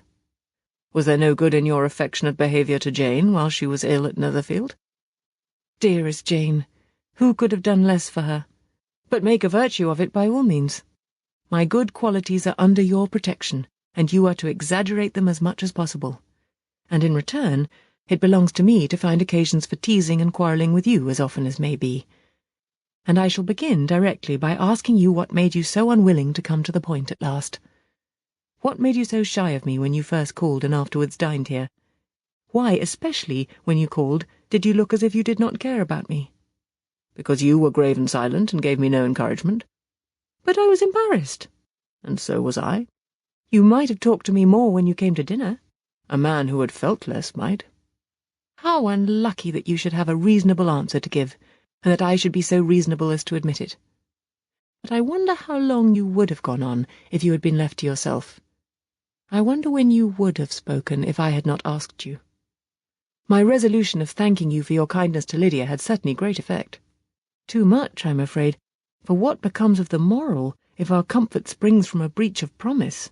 For I ought not to have mentioned the subject. This will never do. You need not distress yourself. The moral will be perfectly fair. Lady Catherine's unjustifiable endeavours to separate us were the means of removing all my doubts.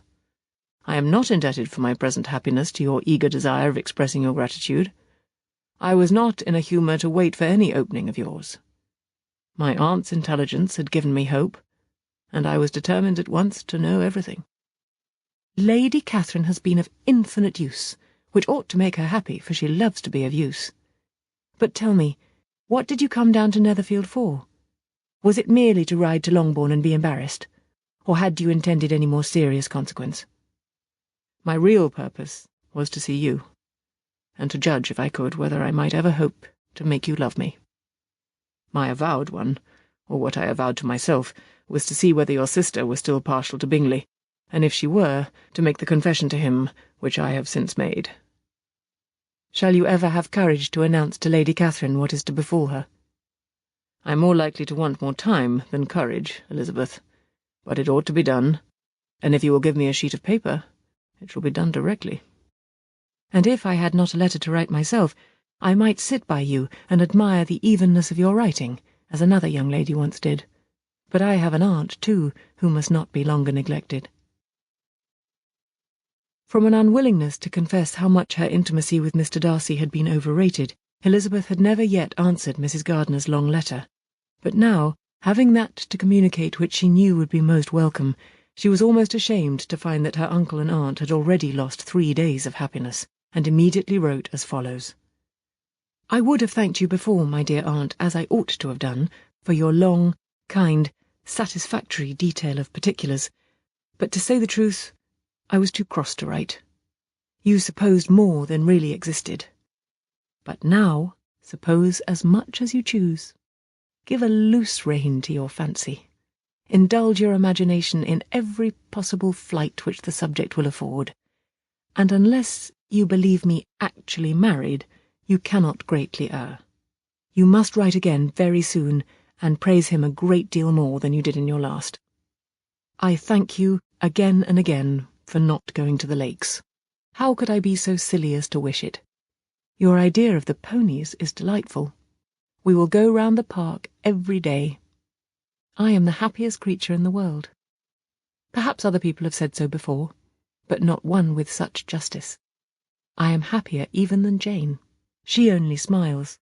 I laugh. Mr. Darcy sends you all the love in the world that he can spare from me. You are all to come to Pemberley at Christmas. Yours, etc. Mr. Darcy's letter to Lady Catherine was in a different style, and still different from either was what Mr. Bennet sent to Mr. Collins, in reply to his last. Dear Sir, I must trouble you once more for congratulations. Elizabeth will soon be the wife of Mr. Darcy. Console Lady Catherine as well as you can, but if I were you, I would stand by the nephew. He has more to give. Yours sincerely, etc. Miss Bingley's congratulations to her brother on his approaching marriage were all that was affectionate and insincere. She wrote even to Jane on the occasion to express her delight and repeat all her former professions of regard. Jane was not deceived, but she was affected, and though feeling no reliance on her, could not help writing her a much kinder answer than she knew was deserved. The joy which Miss Darcy expressed on receiving similar information was as sincere as her brother's in sending it. 4 sides of paper were insufficient to contain all her delight and all her earnest desire of being loved by her sister. Before any answer could arrive from Mr. Collins, or any congratulations to Elizabeth from his wife, the Longbourn family heard that the Collinses were come themselves to Lucas Lodge. The reason of this sudden removal was soon evident. Lady Catherine had been rendered so exceedingly angry by the contents of her nephew's letter that Charlotte, really rejoicing in the match, was anxious to get away till the storm was blown over. At such a moment, the arrival of her friend was a sincere pleasure to Elizabeth, though in the course of their meetings she must sometimes think the pleasure dearly bought, when she saw Mr. Darcy exposed to all the parading and obsequious civility of her husband. He bore it, however, with admirable calmness. He could even listen to Sir William Lucas, when he complimented him on carrying away the brightest jewel of the country, and expressed his hopes of their all meeting frequently at St. James's, with very decent composure. If he did shrug his shoulders, it was not till Sir William was out of sight.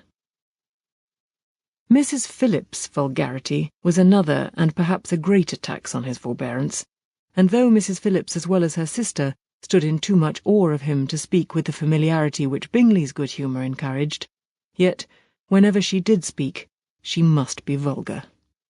Nor was her respect for him, though it made her more quiet, at all likely to make her more elegant.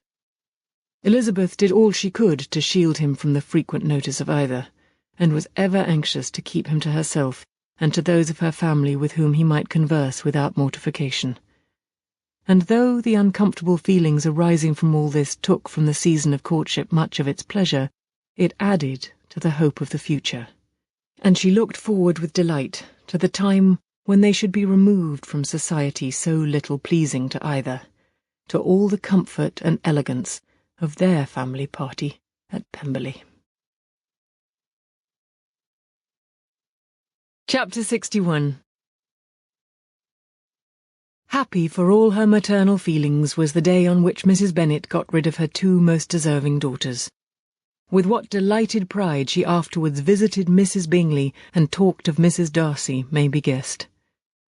I wish I could say, for the sake of her family, that the accomplishment of her earnest desire in the establishment of so many of her children produced so happy an effect as to make her a sensible, amiable, well-informed woman for the rest of her life, though perhaps it was lucky for her husband, who might not have relished domestic felicity in so unusual a form, that she still was occasionally nervous and invariably silly. Mr. Bennet missed his second daughter exceedingly. His affection for her drew him oftener from home than anything else could do. He delighted in going to Pemberley, especially when he was least expected. Mr. Bingley and Jane remained at Netherfield only a 12-month. So near a vicinity to her mother and Meryton relations was not desirable even to his easy temper or her affectionate heart. The darling wish of his sisters was then gratified. He bought an estate in a neighbouring county to Derbyshire, and Jane and Elizabeth, in addition to every other source of happiness, were within 30 miles of each other. Kitty, to her very material advantage, spent the chief of her time with her 2 elder sisters. In society so superior to what she had generally known, her improvement was great. She was not of so ungovernable a temper as Lydia, and removed from the influence of Lydia's example, she became, by proper attention and management, less irritable, less ignorant, and less insipid. From the further disadvantage of Lydia's society she was of course carefully kept, and though Mrs. Wickham frequently invited her to come and stay with her, with the promise of balls and young men, her father would never consent to her going. Mary was the only daughter who remained at home, and she was necessarily drawn from the pursuit of accomplishments by Mrs. Bennet's being quite unable to sit alone. Mary was obliged to mix more with the world, but she could still moralize over every morning visit, and as she was no longer mortified by comparisons between her sister's beauty and her own, it was suspected by her father that she submitted to the change without much reluctance. As for Wickham and Lydia, their characters suffered no revolution from the marriage of her sisters. He bore with philosophy the conviction that Elizabeth must now become acquainted with whatever of his ingratitude and falsehood had before been unknown to her, and in spite of everything was not wholly without hope that Darcy might yet be prevailed on to make his fortune. The congratulatory letter which Elizabeth received from Lydia on her marriage explained to her that by his wife at least, if not by himself, such a hope was cherished. The letter was to this effect. My dear Lizzie, I wish you joy. If you love Mr. Darcy half as well as I do my dear Wickham, you must be very happy. It is a great comfort to have you so rich, and when you have nothing else to do, I hope you will think of us. I am sure Wickham would like a place at court very much, and I do not think we shall have quite money enough to live upon without some help. Any place would do, of about 300 or 400 a year, but, however, do not speak to Mr. Darcy about it if you had rather not. Yours, etc. As it happened that Elizabeth had much rather not, she endeavoured in her answer to put an end to every entreaty and expectation of the kind. Such relief, however, as it was in her power to afford, by the practice of what might be called economy in her own private expenses, she frequently sent them. It had always been evident to her that such an income as theirs, under the direction of two persons so extravagant in their wants and heedless of the future, must be very insufficient to their support, and whenever they changed their quarters, either Jane or herself were sure of being applied to for some little assistance towards discharging their bills. Their manner of living, even when the restoration of peace dismissed them to a home, was unsettled in the extreme. They were always moving from place to place in quest of a cheap situation, and always spending more than they ought. His affection for her soon sunk into indifference. Hers lasted a little longer, and in spite of her youth and her manners, she retained all the claims to reputation which her marriage had given her. Though Darcy could never receive him at Pemberley, yet for Elizabeth's sake he assisted him further in his profession. Lydia was occasionally a visitor there, when her husband was gone to enjoy himself in London or Bath, and with the Bingleys they both of them frequently stayed so long that even Bingley's good humour was overcome, and he proceeded so far as to talk of giving them a hint to be gone. Miss Bingley was very deeply mortified by Darcy's marriage, but as she thought it advisable to retain the right of visiting at Pemberley, she dropped all her resentment, was fonder than ever of Georgiana, almost as attentive to Darcy as heretofore, and paid off every arrear of civility to Elizabeth. Pemberley was now Georgiana's home, and the attachment of the sisters was exactly what Darcy had hoped to see. They were able to love each other even as well as they intended. Georgiana had the highest opinion in the world of Elizabeth, though at first she often listened with an astonishment bordering on alarm at her lively, sportive manner of talking to her brother. He, who had always inspired in herself a respect which almost overcame her affection, she now saw the object of open pleasantry. Her mind received knowledge which had never before fallen in her way.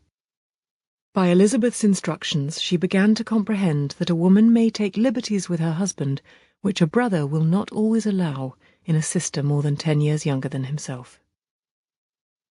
Lady Catherine was extremely indignant on the marriage of her nephew, and as she gave way to all the genuine frankness of her character in her reply to the letter which announced its arrangement, she sent him language so very abusive, especially of Elizabeth, that for some time all intercourse was at an end. But at length, by Elizabeth's persuasion, he was prevailed on to overlook the offence and seek a reconciliation, and after a little further resistance on the part of his aunt, her resentment gave way either to her affection for him or her curiosity to see how his wife conducted herself, and she condescended to wait on them at Pemberley, in spite of that pollution which its woods had received, not merely from the presence of such a mistress, but the visits of her uncle and aunt from the city. With the Gardiners, they were always on the most intimate terms. Darcy, as well as Elizabeth, really loved them, and they were both ever sensible of the warmest gratitude towards the persons who, by bringing her into Derbyshire, had been the means of uniting them.